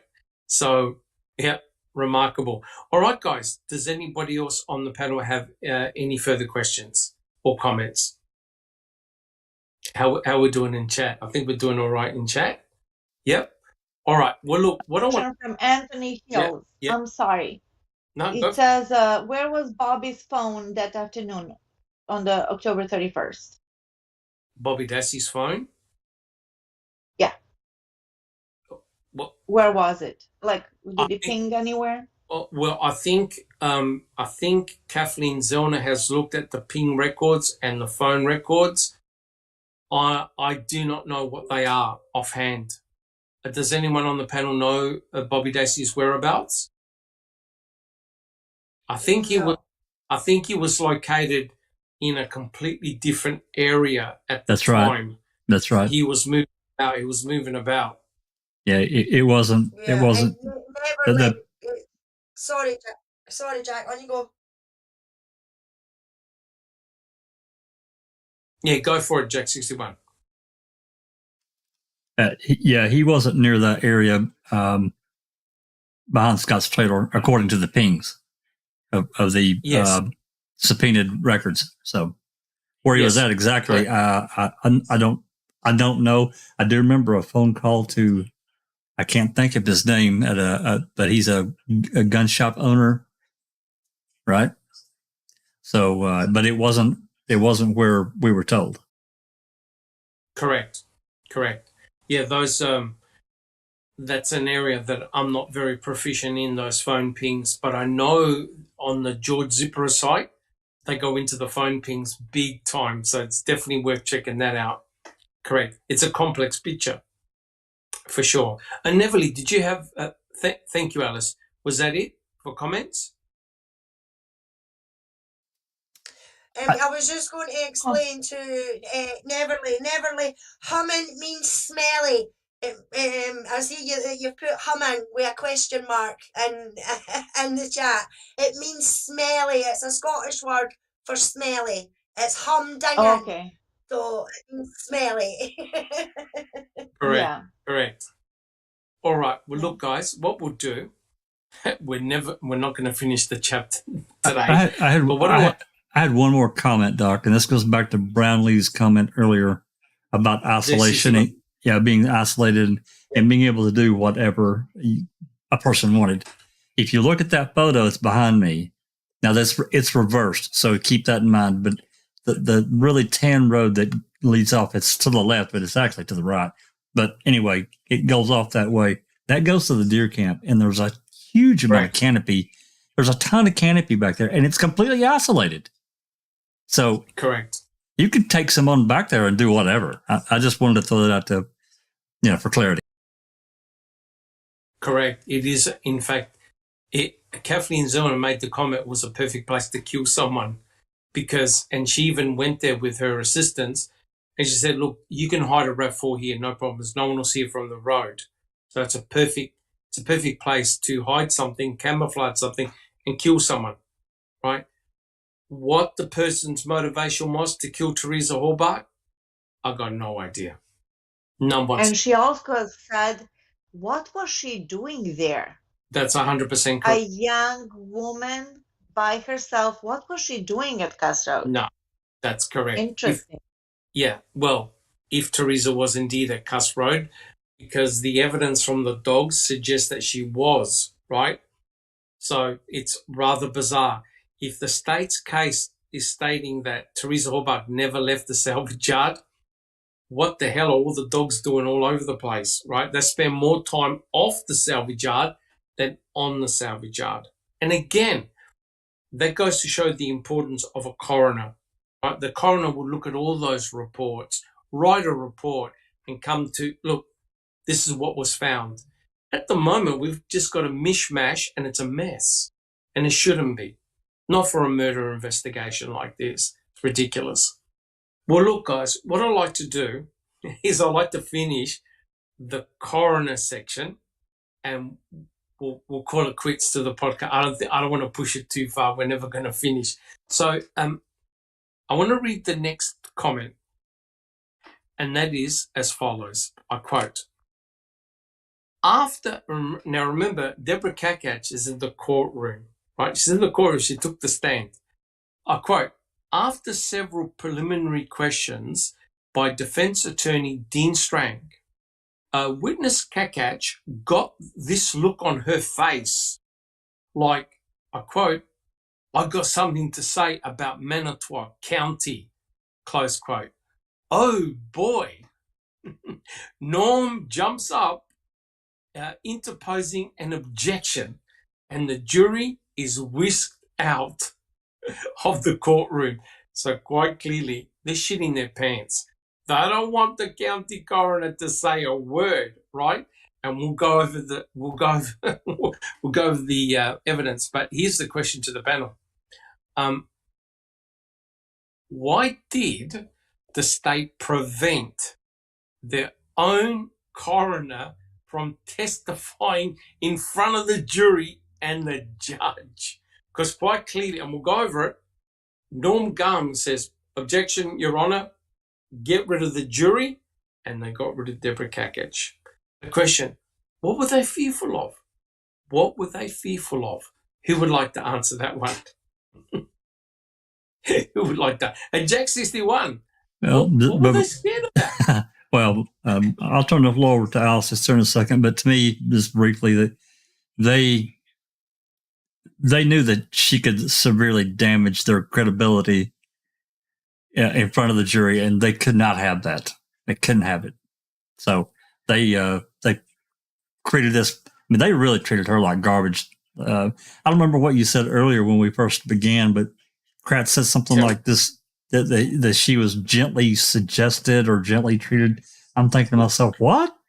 She was treated like crap. So they had to get rid of her because she could have severely damaged some credibility, and not only for MTSO, but probably for Queso as well, because I think it was Wiggert that told her to get out. So she had to go. That's correct. That's 100% correct. And imagine if she disclosed the fact that her own boss, Sheriff Peterson, threatened to arrest her. That wouldn't have looked too good. And when you think about it, right? Because remember, Mark Hoddenott spoke with one of the jurors, right? Rick Mailer, and him hearing stuff like that a light would have gone off, thinking, this doesn't seem right. You prevent your own coroner from going onto the property to investigate a murder. What the hell?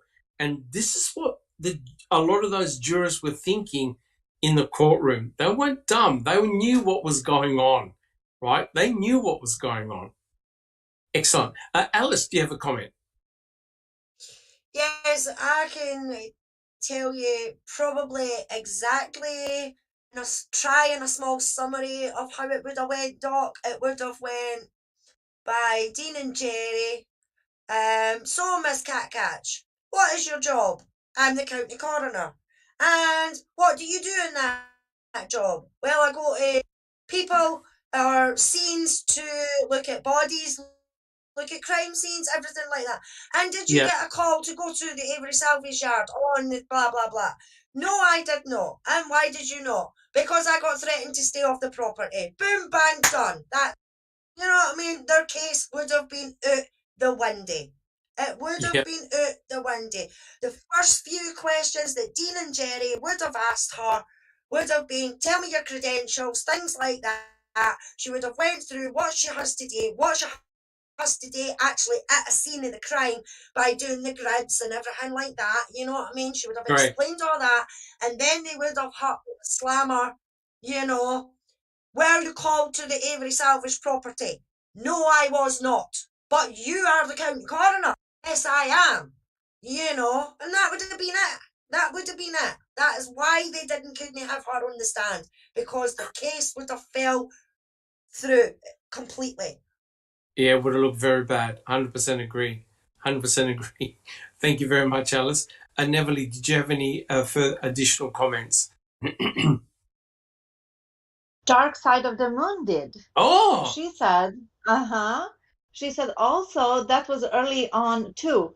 Them stopping her, meaning Deborah Kakach, meant they had a plan in action already. Yes. Right? Correct. Because that was early on. Yeah, they're like, no. And yeah, once again, they wanted to control the investigation. Correct. Because as Jack 60, thank you for that question. Because as Jack 61 alluded to, November the 8th was the red letter day, right? They didn't want the coroner there on the red letter day because it may have turned out to be a black letter day for the state. So they kept her off. They found all the stuff, sifted the cremains, got a box, and that's it. And Deborah Kakach found that out on TV, right? So the damage had been done. Correct. Neville, do you have an additional comment? Talk about the red letter day. What do we call then the 4th of November? What kind of day was that? That's the no communication were taped between MTSO, right? We have nothing from that day. Well, that's the blackout day. That's it was give your radio a rest day, so they didn't transmit anything. No embarrassing. Correct. It's a plan, yeah. All Jeff right. Jones is in the house. Oh, Jeff Jones, welcome. Thank you so much. Jack 61, can we have the next 3 slides, please? Yep. Give me just 1 second. Yep, no hassles. So I want to show you. How they treated the coroner. So Deborah Kakach, as you know, took the stand. We'll just wait till the slide comes up.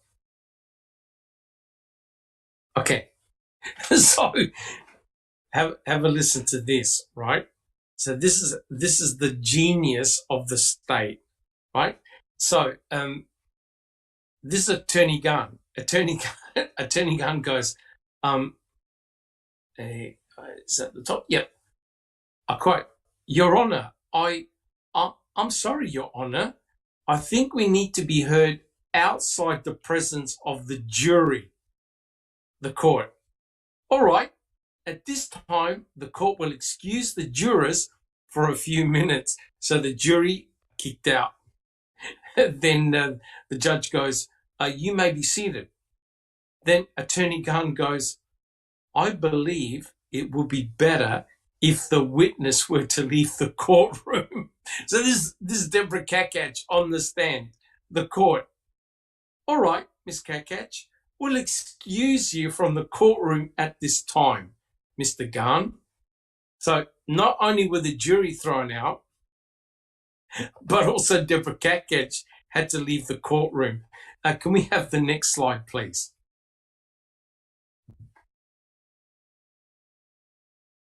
All right, this is Attorney Khan.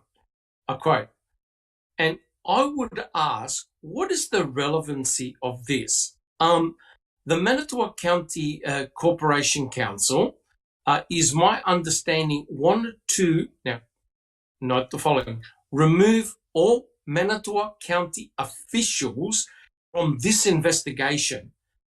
It was a prudent, wise move on their part. And to come in now, perhaps some disgruntled Manitowoc County employee didn't like that decision. I don't see the relevancy at all in this, right? So Norm Gunn clearly doesn't want Deborah Kakach to testify. So this will be the final slide for this section. Well, Strang goes, well, unlike the state, she will testify that she immediately contacted a forensic pathologist with whom she's worked before and immediately contacted a forensic anthropologist with whom she's worked before and told them, come to the scene. We've got work to do at the scene. There's as part of a death investigation. But there, again, relevance in how the recovery of the bones could have been done so that a more useful assessment of where the body was burned, where remains were found, and how they were distributed might have been done had she been allowed to do her job. All right, we'll leave it there. So it's quite clear that Norm Gunn jumped up and down and didn't want, we can go back to the panel view if you like, Jack 61. So it's quite clear. You can imagine Dean Strang, how Dean Strang must have felt. He had called Deborah Kakach as one of the witnesses for the defense, and Norm Gunn did not want her to testify on the stand, right? So she wasn't permitted to do her job at all. Neverly, do you have a comment? Yes, I do. I have a question for you, Dr. Silkman. In regards of Norm Gunn wanted the jury out. So he says, I want the jury out, and Willis goes, okay. Then he goes, well, I think that Deborah should go too. Willis goes, okay. Well, who is in charge of that courtroom? It wasn't Willis. No. It wasn't Willis for sure. Well, the thing is that whatever the state asked for, Judge Willis just about said, okay. So you can, what normally happened if you saw the Amber and Deb trial, which we all did, right? They had a sidebar. Maybe. Yeah, right? Exactly. They had a sidebar. Yes. Right? They went to talk to the judge. You couldn't hear anything. They talked to the judge and they spoke a couple of minutes. They sorted it out. They came back to the questioning. Norm Gunn said, I want the jury out. The jury cannot listen to this. Secondly, he got rid of the coroner because he didn't want to do the complaint in front of the coroner. So that's why he said, some disgruntled employee, right? He didn't want Deborah Kakach to hear that. So he kicked the jury and Deborah Kakach out. Yeah. but the judge had no problems at all. So in actual fact, sorry, do you have any more questions there, Neverly? No, I'm just shaking my head because what about Stephen's defense team? Did they say anything like objection? Why? Sidebar? Let's see what's going on. Why do you want them out? Put up a fight. I think, yeah, but this is the They were too polite. They're just polite. They were extremely polite, but this is the madness. What Norm Gunn did and what the judge did technically was correct. Technically, yeah. Correct. That's the horrible truth. What they did to Deborah Kakach was technically correct, but they all because she was MTSO. That's hypocritical, as we know, yes. Because they pick and choose. As somebody said in the comments, they wanted their cake and they wanted to eat it, which to me, I didn't even know the meaning of that phrase, which is like, yeah, it's my cake and I want to eat it. But I know that it means, it means the opposite. Yeah. Yeah. So you want to, in other words, they're saying, we don't want Deborah Kakach, but we don't mind the other MTSO officers on board. Yeah. What are you complaining about? We got rid of Deborah Kakach. We did our duties. So it's a double-edged sword, right? It is. And that's why we'll talk about it in a second. So here's the next comment, right, from King Kratz. He goes, I quote, Judge Willis ruled that the witness had nothing relevant to add to the case, and any attempt to inject her into the case would only serve to confuse the jury. And that was the end of her involvement. Boom! Just like that. That's the end of her involvement, right? And here's the question to the panel, and that is, wasn't it a right for the jury to know why the state's own coroner wasn't present or wasn't allowed to step foot onto the Avery salvage yard? Surely the jury had to listen to, okay, why weren't you permitted? You're the professional, you're the coroner. What led up to you not going on there? Had you been deposed? Had you known about Stephen Avery? Why? Who would like to answer that one? Do you think the jury had a right to know? Was it reasonable? Unreasonable?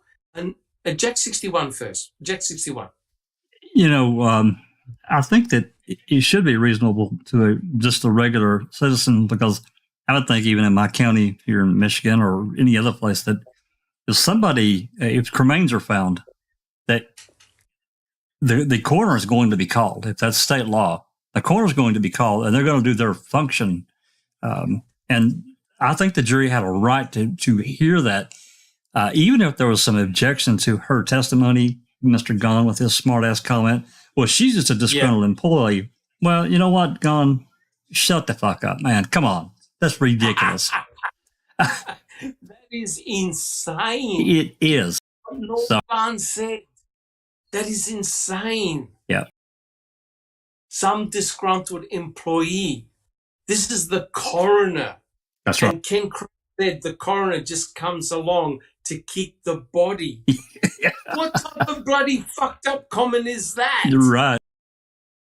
That's zero respect. And when he was going on about that with Rookie, during that little clip that we saw, Kratz was pretty much unhinged at that point. Yeah, you know what the coroner does? They just kick the body. What are you smoking crack? What? Yeah. I don't know what he was on, but that's a disgraceful comment. You try doing that in the workplace now, you're going to end up in prison with a stupid comment like that. No respect. Neverly, do you have a comment? Well, to answer your question, I think the jury was more confused by not having the explanation than the other way around. because there's a coroner on the stand. They're introducing her. They're going over her credentials to qualify her and to admit her as the coroner, as the whatchamacallit, expert, right? Yes. And boom, she was cut off. And then you see what Kratz just did, Dr. Silkman? He said, Judge Willis ruled BS. Judge Willis did not rule. He said, okay, yeah. So you see how he twists things? Oh, yeah. Yeah. He was just a ball player. That's what he was. So his ruling is pretty much rolling over. Yeah. Correct. 100% correct. Yeah. Thank you, Nev. Guys, do we have any other comments? All right. Jack 61, can we have the next 2 slides, please? We're nearly finished the podcast, guys. Yeah. I just want to finish this. Give me just 1 second, guys. No hassles. Well, while Jack's getting that ready, Doc, Share in chat says there's only one reason not to have the coroner present. It screams plant. Oh, no question. If the coroner is an independent body, an independent professional, right? The coroner's going to come in with no agendas. The coroner will say it as she sees it. The MTSO did not want to take that risk. If the coroner is not a team player and says, hey, this is all garbage, what the hell are you talking about here? There wasn't a body burnt here. There's just a bunch of cremains that were dumped. That's it. Party over. Stephen walks because it's a setup, right? It all makes perfect sense, right? You don't want the coroner there. You don't want to take the risk. So you prevent her. You censor her from even opening her mouth. They didn't even want her in court to explain the process, right? That's the whole idea, right? So if you have a look at this, right, can we have the previous slide, Jack 61? Did we already go through that slide, the previous one? Yes, I think we've already done that one. I think we've already covered that one. So this is what Judge Willis said. We'll do the next one. All right. So Judge Willis goes, well, this may be relevant or have probative value as it relates to a turf war. But I'm failing to see the probative value of it for purposes of this case. I think it has much more potential to mislead the jury. And I don't see how anything the coroner would have done would have somehow contributed to a less biased investigation in this matter. What the hell? How in the hell can you have a bias? What is he smoking? Oh my God. What the Try hell? to unpack that statement. Word by word, sentence by sentence. Try to unpack it. This is nebulous what he's talking about. What the hell?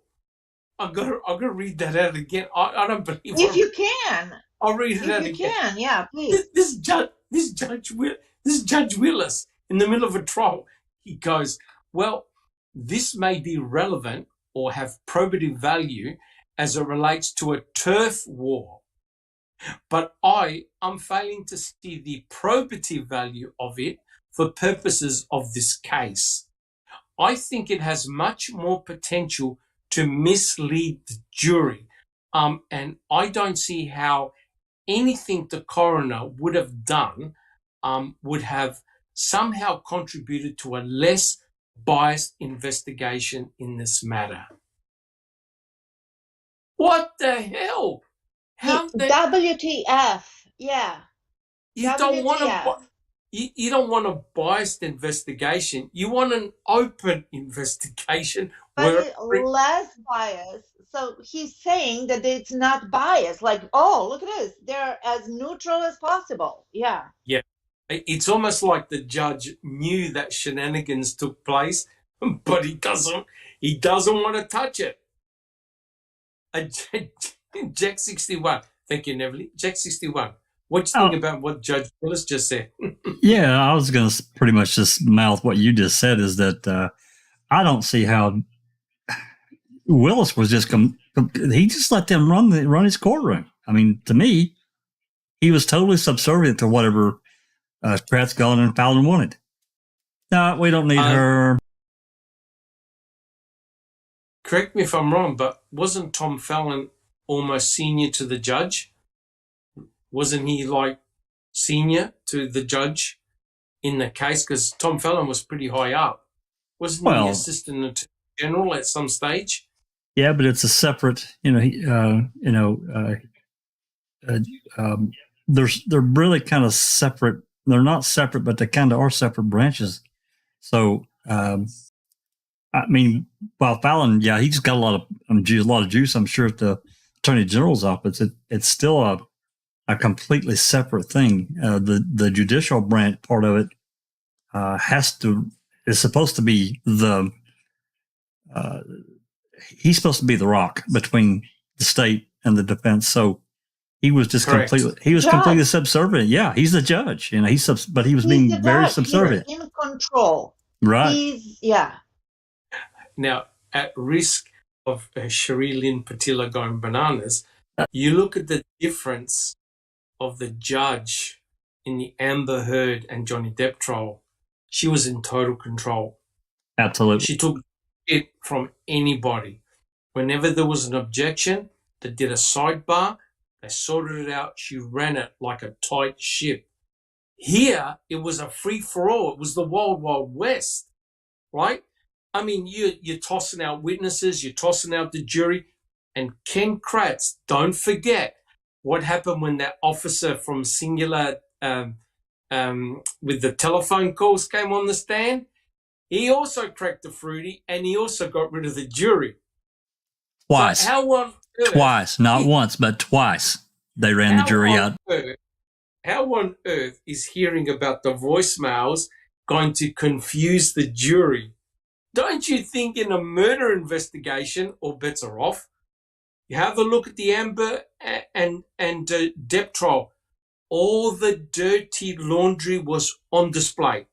Correct? Am I correct or not? That's right. Everything was there. Harsh languages, text, images was all there. You saw nothing from Teresa Halbach. Nothing. In terms of victimology, nothing. You had no psychiatrist come along and talk about Teresa Halbach. What potentially could have put her in danger, what she was doing. Nothing. It's completely bizarre. And here we have the judge saying a less biased investigation. Never make sense of this, man. Yes. No, who can? Of course, there's only one word: corruption. But what I wanted to say in regards to the victimology, I may be in the very, very, very minority, but so be it. My personal belief is that victimology was done on Teresa, but that they suppressed it for the reason of whitewashing Teresa. Because then they would need to bring all kinds of things up, the less fruitful and the less angelic things about Teresa. Hey, she was a 25-year-old young girl. She was exploring the world, exploring life, figuring out who she is and what she's going to do with herself, right? But so that's why they didn't want to talk about her being a 25-year-old white single female going in, on the road forever and ever, meeting strangers for hustle shots and going to salvage yards and doing, naked shots. And there's more to it anyways. So they didn't want to disclose that, because if they didn't, the defense would have said, well, if she went Correct. to church, if she was a family girl, if she was, in love with her family sisters and whatnot, what about this? They wouldn't open the door. So they Correct. decided not to talk about it. So that's my humble opinion. They shut it down. Yes. Shut But it they down. did do the victimology. Yeah. Very But likely. it didn't play.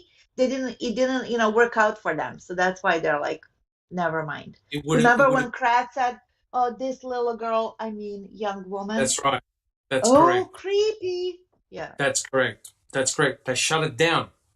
But not only that, they also turfed out the state coroner from even talking, right? She only said a couple of things on the stand, and that was it. Boom, out. So, Jack 61, can we have the next slide, please?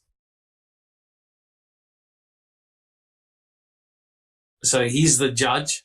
And, well, Dean Strang, have a look. How embarrassing is this? Right? So, Strang goes, right, it's bias.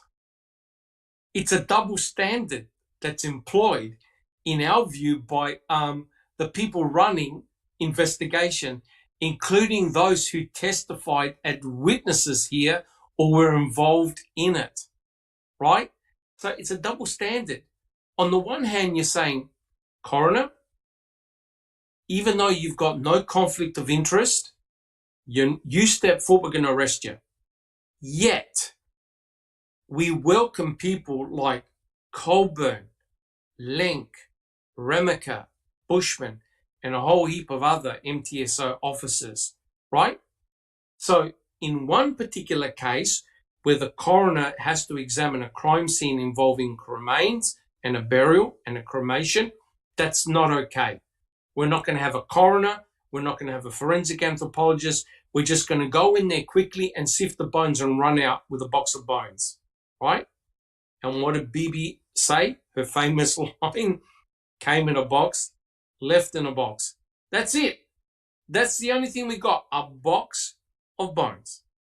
We don't know anything about the process, location, in situ photographs, but that's okay.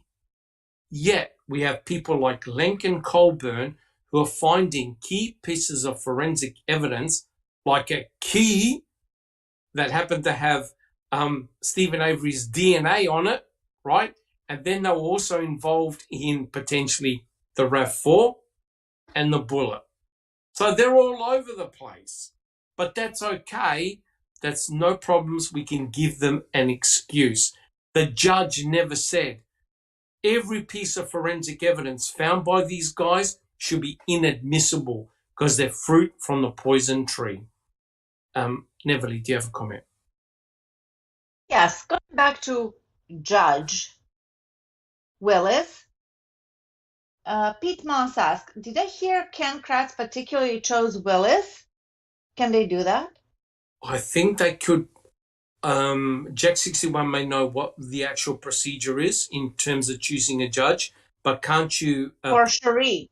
Can't you put preferences? Or Cherie, I don't recall. What's the deal about choosing a judge? Do you know?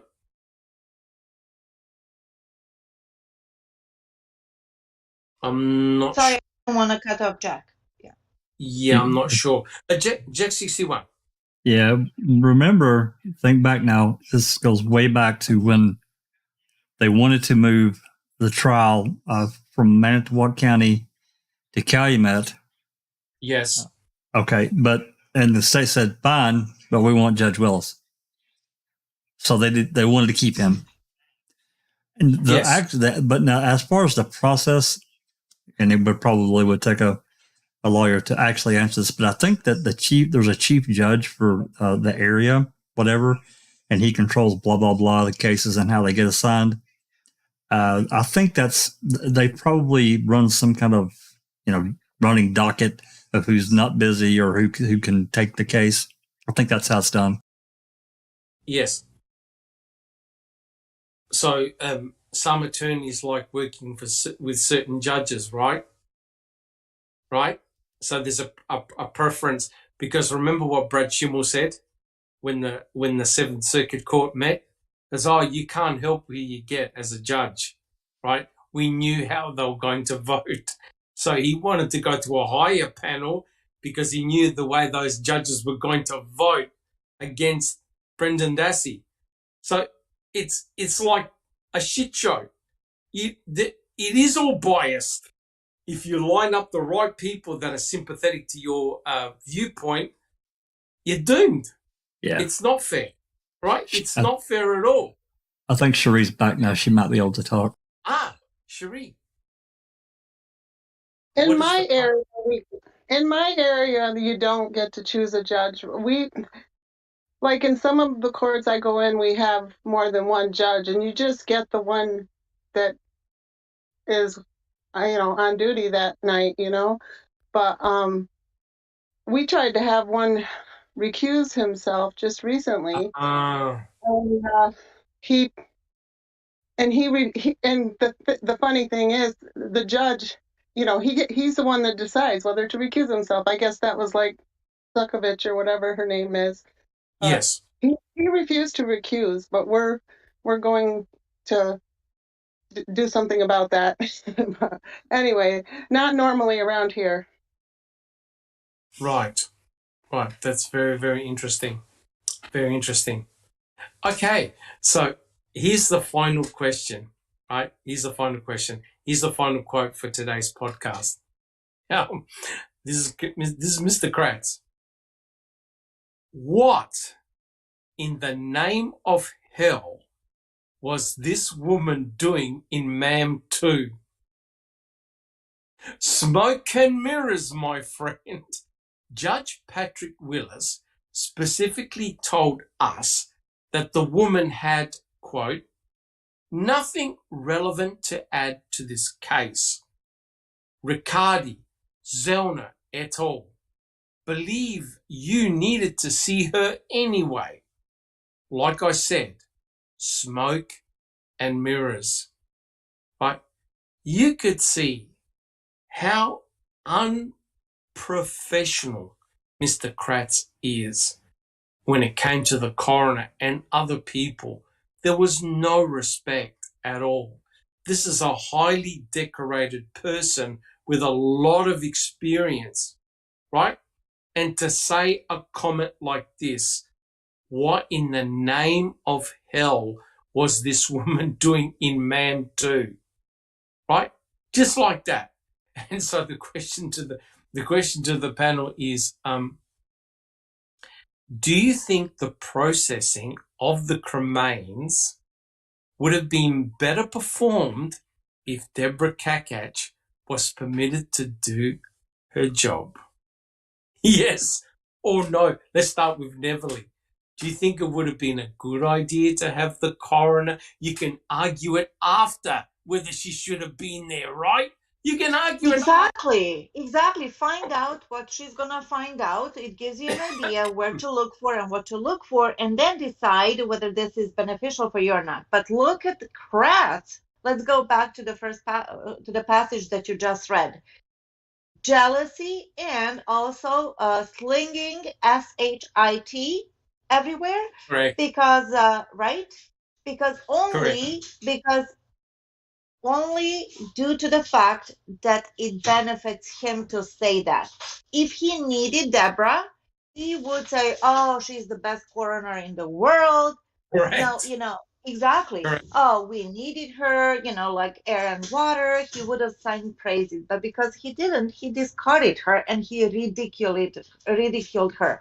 Why did he do that? Because he's a narcissist. He can't be, professional. He cannot be neutral or control his emotions. But look what he's doing. He's putting somebody down so he could lift himself up. Correct. Should I put a bow on my answer? I'm just kidding.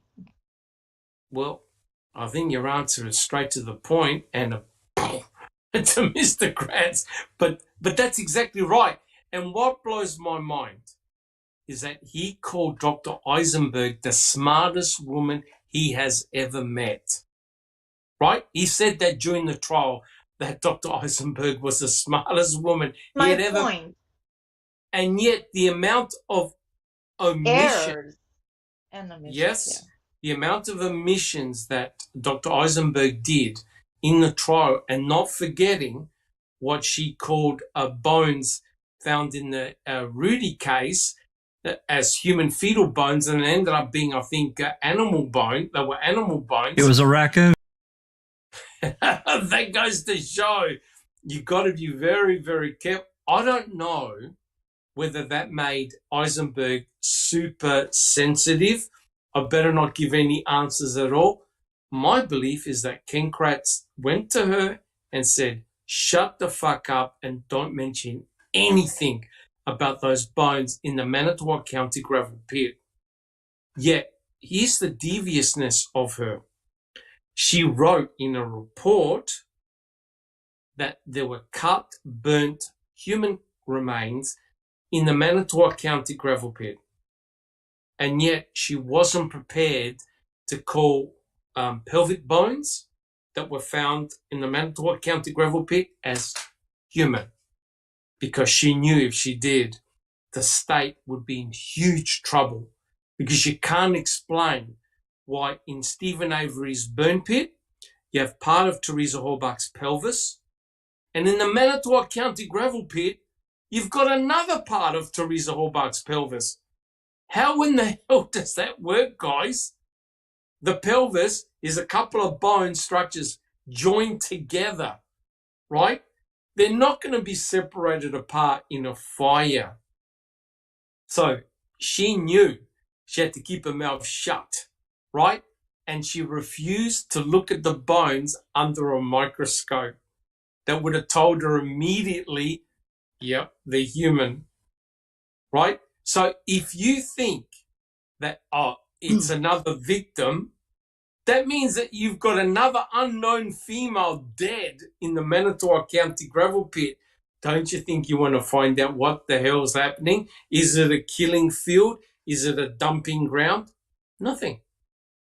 And yet, Dr. Eisenberg saw all the cremains and said, guys, we have one victim. One victim. Right? And that goes to show, had the coroner been there, she would have done her job. And it's a huge, huge problem. Alice, do you have any comments? Do you think the coroner should have been there to do her job?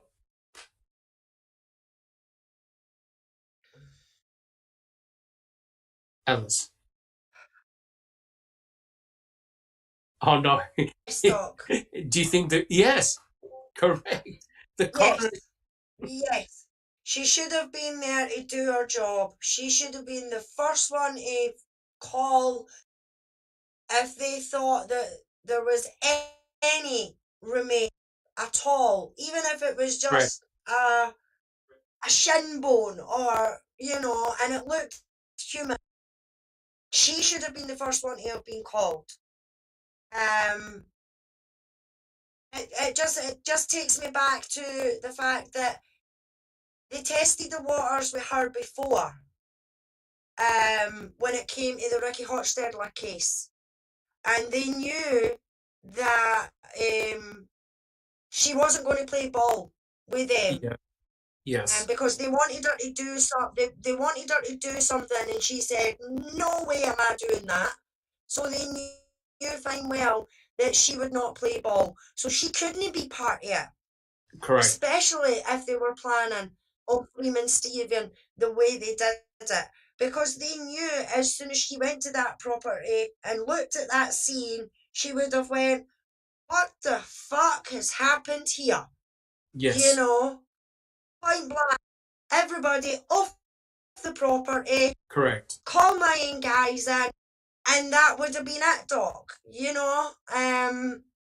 But as we've said before, whether she was there or not, no matter what happened in that county, in that space of time between Peterson and Cachet, the other one, Kasurik, their depositions, because it's funny how it happened just before they two were going to get their depositions, and they were the two highest ranking members of that whole thing, Correct.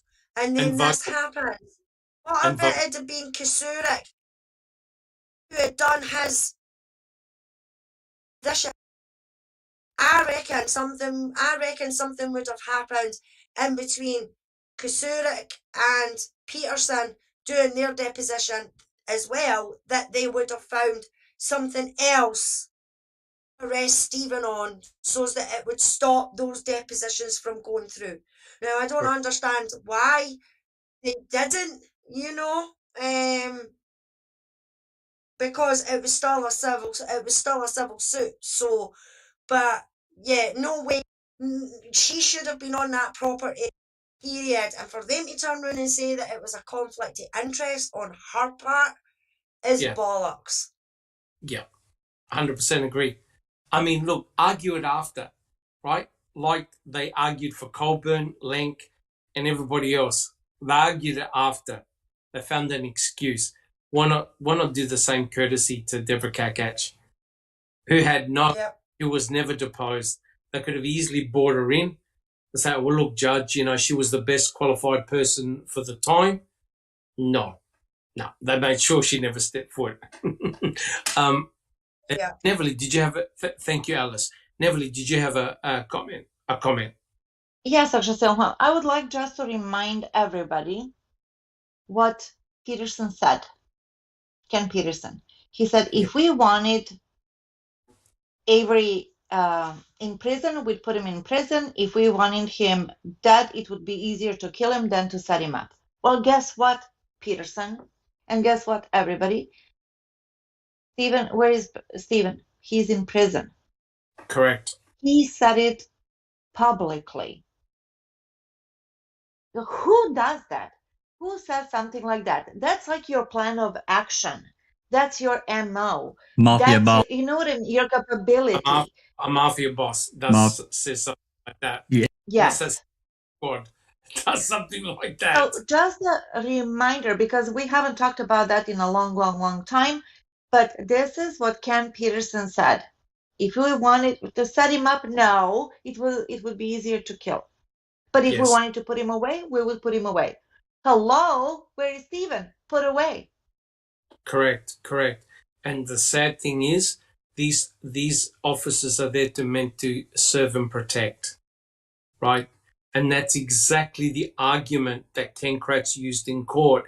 How dare you, the defense, say that our police officers, our good police officers, would do anything nefarious like planting evidence?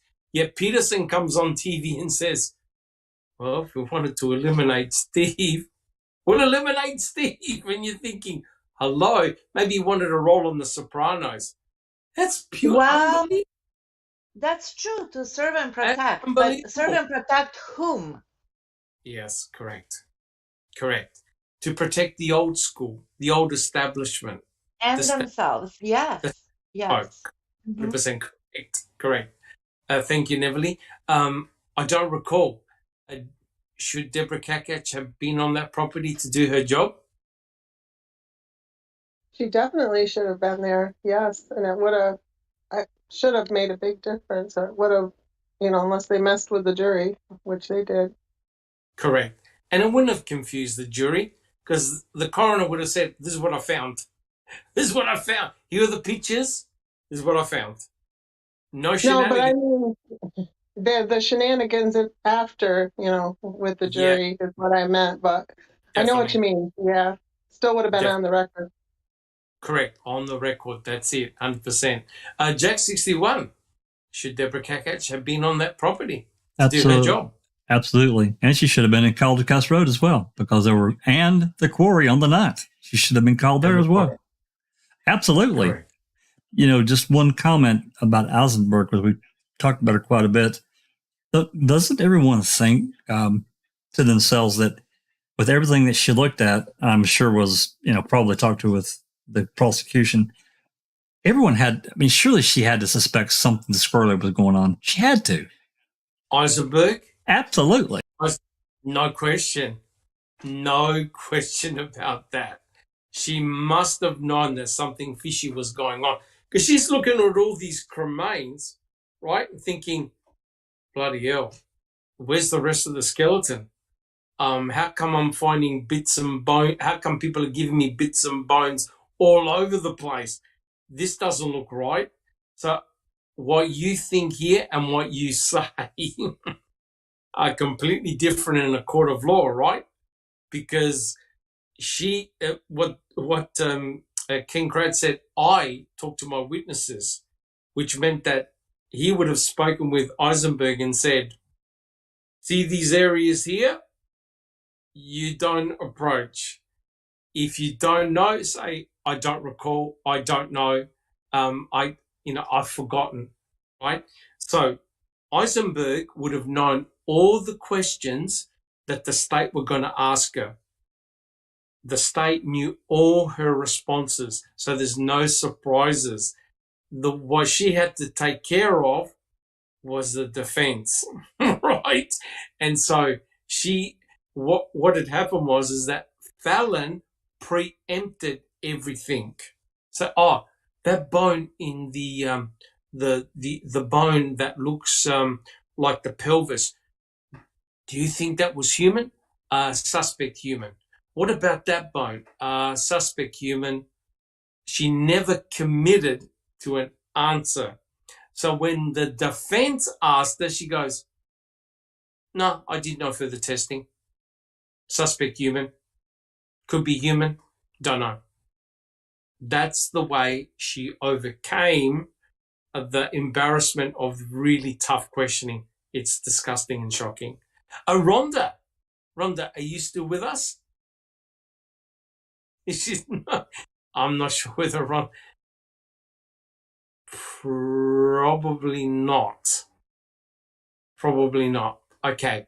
So, guys, are there any other further questions? All right. So what we'll do. Oh, Jack61, did you have a further question? Just one comment, and this is a real failing to me for the defense. They should have brought in their own bone expert immediately. I mean, I realized, it was 100 days before Beauty and String really were on the case, but Lloyd, for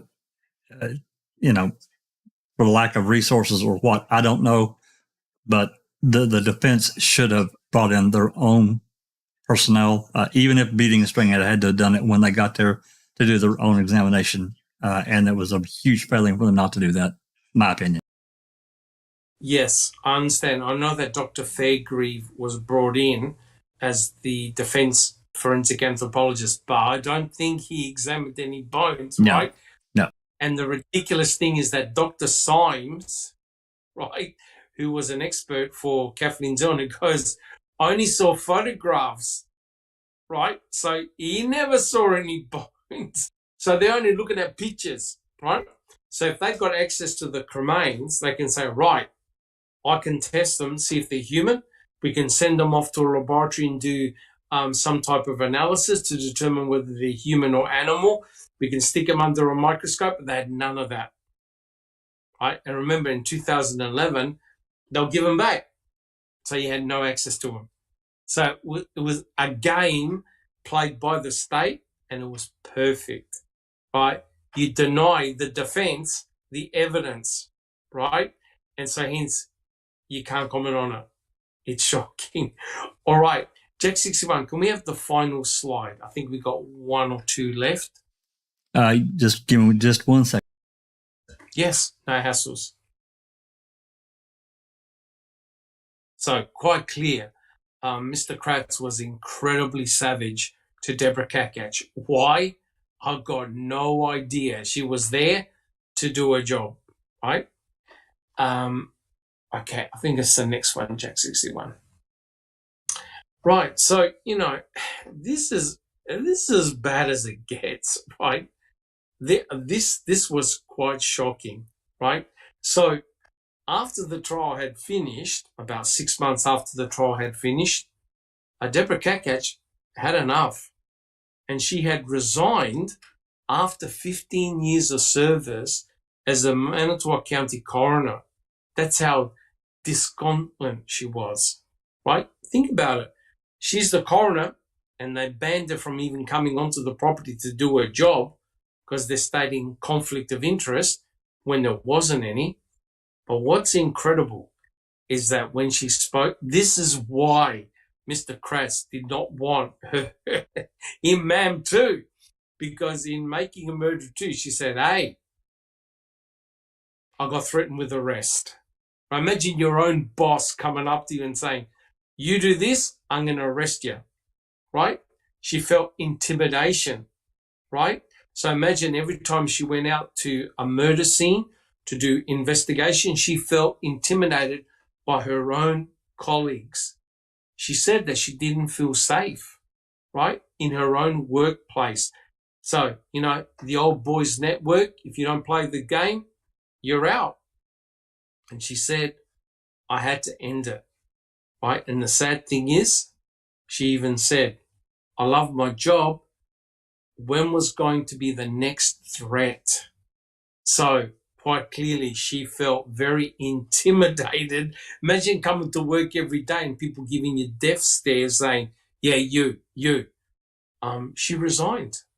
And it's quite shocking. So put it this way, if the state want to get at you, they will. They will. Her own fellow officers whom she works with did it to her, right? And as a consequence of that, to me, I agree with Crocker Thompson. It's total corruption by the state of Wisconsin. There's no other way of seeing it. People talk about what is corruption, what does it look like? We just spent the entire podcast showing you guys exactly what happened to this poor lady, how she would have been belittled, rubbished, trashed, and Ken Kratz still had a go at her in his book, right? And to me, I think that shows the desperation by the state. They definitely did not want Deborah Kakach. You look at Deborah Kakach, right? She would have gone there, done a job, documented everything. Here you go, guys. Here's the report. So the question is, what the hell were they hiding? And it has to be a planting scenario. Something wasn't right about the burn pit. And Jack 61 will tell you, everyone will tell you, 2 days later, they brought in the Bobcats and they flattened the whole place. So Deborah Kakach or no other coroner could come in and say, hey guys, what's going on here? So everything is gone. The jury never saw it. Nobody ever saw it. They completely flattened it. That's getting rid of evidence, right? That's getting rid of evidence. It's like you've got documents and you get a shredding machine and you shred the documents. You're getting rid of potentially incriminating evidence. And that's exactly what they did. So, look, guys, I think what we'll do, we'll call it a close, which means we'll have at least another episode next week. But I think we've covered quite a lot today. And I think the story, I believe, the story of Deborah Kakach, the way Ken Kratz portrayed her in his book is nothing but shocking. In my opinion, it's a travesty when you think about it. All right, guys. Well, look, I'd like to thank everyone, my panel, for all their excellent discussion and questions. I'd like to thank everyone in chat for their excellent comments. And thank you so much for your support. If you like what we do, please subscribe. If we can get to 2,000 members, it'll be awesome if we can do that. That'll be great. If you enjoy the podcast, please give us a thumbs up. That'll be awesome. And yes, don't forget, please check out Jeff Jones' podcast. Yeah, that's a very, very interesting one. J-Jax, do you have any comments? Is there going to be an open mic or anything like that, or what's happening? I don't know if I'm going to do anything tomorrow. We did, we did the impromptu one the other night that we covered the Coburn v. Netflix. I don't know anything right now that I'm going to do for tomorrow, so may take tomorrow off. But we got things coming up this week, so there probably will be something through the week. An open mic, that is. Awesome. But maybe a good idea for open mic, Jack. Sheila Smokey in chat is asking, is it possible to do a live on the Bobby Dassey phone pings for a future live? I think it would be very interesting. Absolutely. I mean, we've got the. It was in one of Zellner's briefs. Yeah, we've got that. We can take a look at it. Absolutely. Yeah, for sure. But like I said, it's not a 5-minute job to do phone pings. Trust me. No, that's tough stuff. Phone pings, phone calls are very, very complex indeed, right? And you can easily misinterpret them, right? You got to be careful about making grandiose statements about the phone pings, even the dog tracks, right?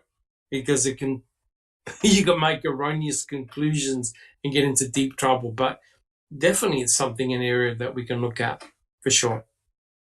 All right. Well, look, guys, I'm just going to go down my panel. Let's have some final comments and we'll close the podcast here. Jack61, do you have any closing comments? As it relates to this whole thing with Deb Kakach, I mean, what they did to her was, I mean, to me, almost, it's really criminal. And how they really ran roughshod over her, not only when she could have been involved in the case, but then, 15 months later at trial, and basically just ridiculed her and ran her off. She's a disgruntled employee. Judge, we don't need to hear from her. Okay, I agree. Go ahead. You're done. And the jury didn't get to hear basically what she observed and what she could have done and what she wasn't allowed to do. And I think for an unbiased situation, that was a huge mistake. Huge mistake. Correct.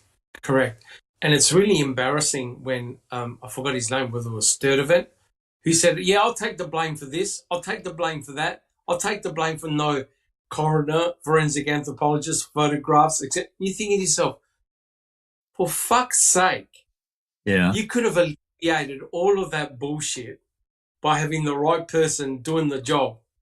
And now you got to say in front of a judge and a jury and the Hallbach family, an apology to the Hallbach family. We didn't have any of these experts on hand because of what? Their stupidity? It was intentional. If you're doing a murder investigation, bring on the experts. And you're correct, Jack61. It smacks of being intentional.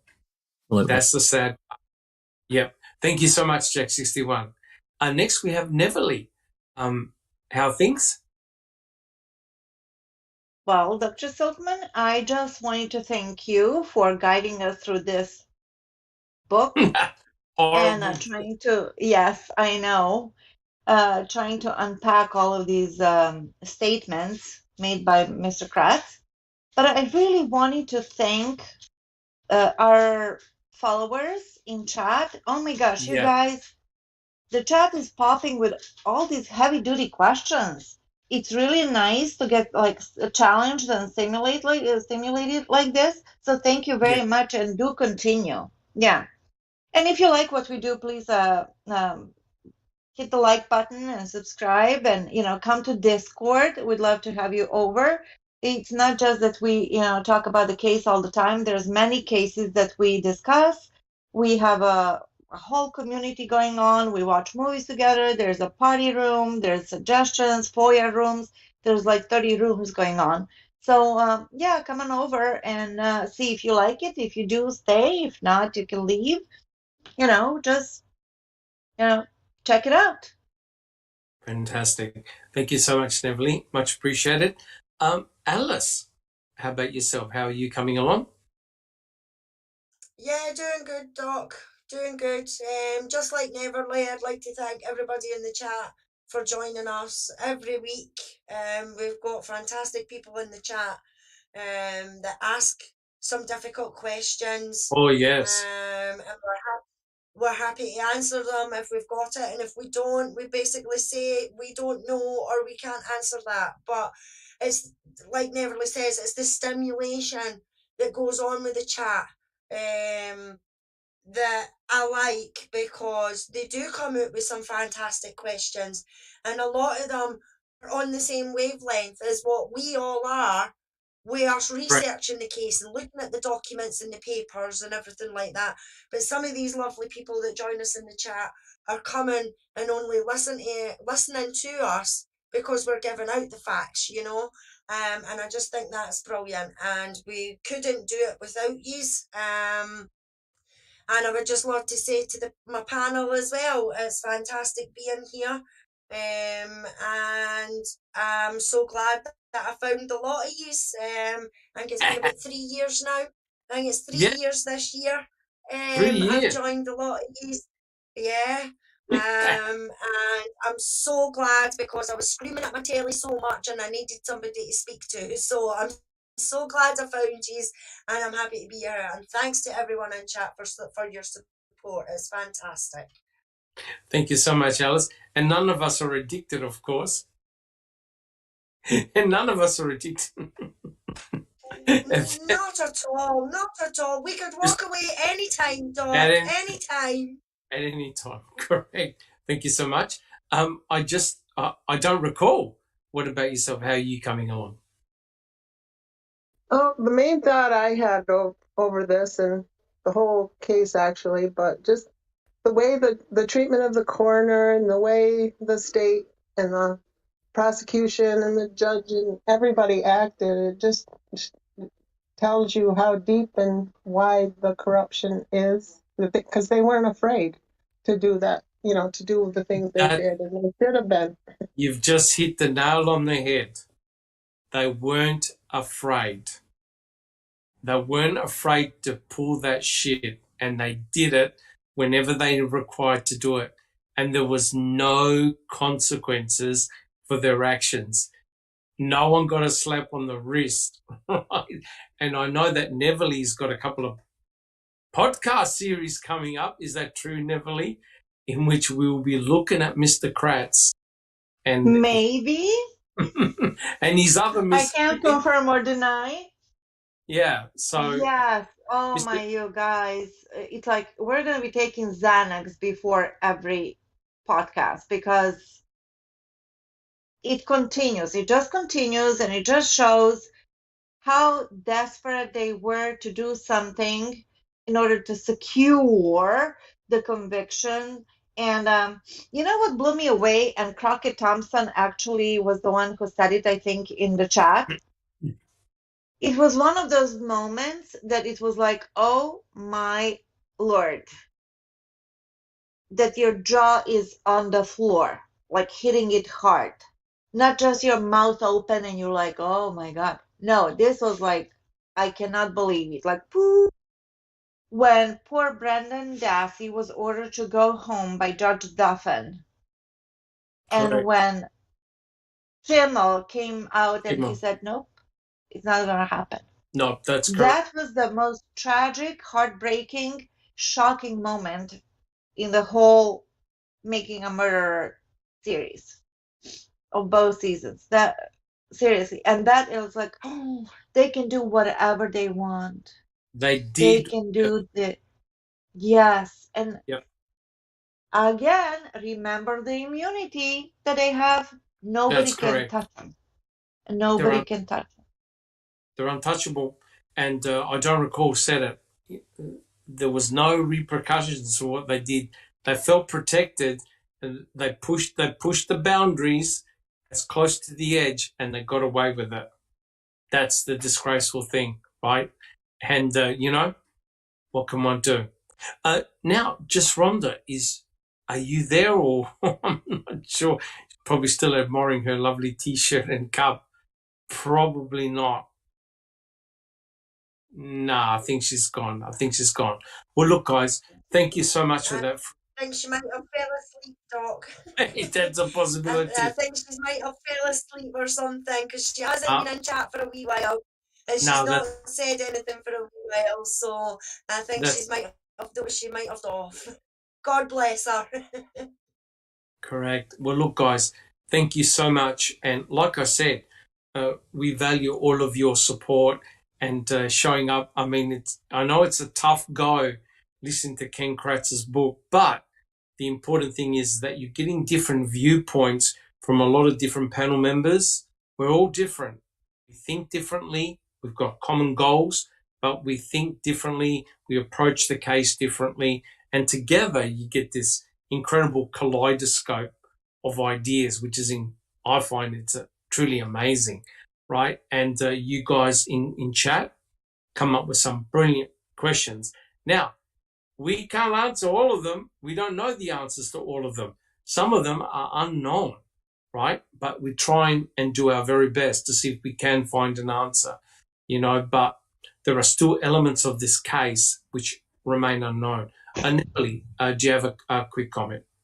Yes, Jack, or Dr. Silkman, all of us. Nan's Life 7 asks, can you all go over and review Colborn and Griesbach's position from the first case again? 2005 deposition she's talking about. Yeah, that's another good subject to talk about, because we've actually covered Griesbach's for sure, and I know we did Colborn's too, but it might be a good time to review here soon. Yeah, those depositions, because there's some gold nuggets in there for sure. Yeah.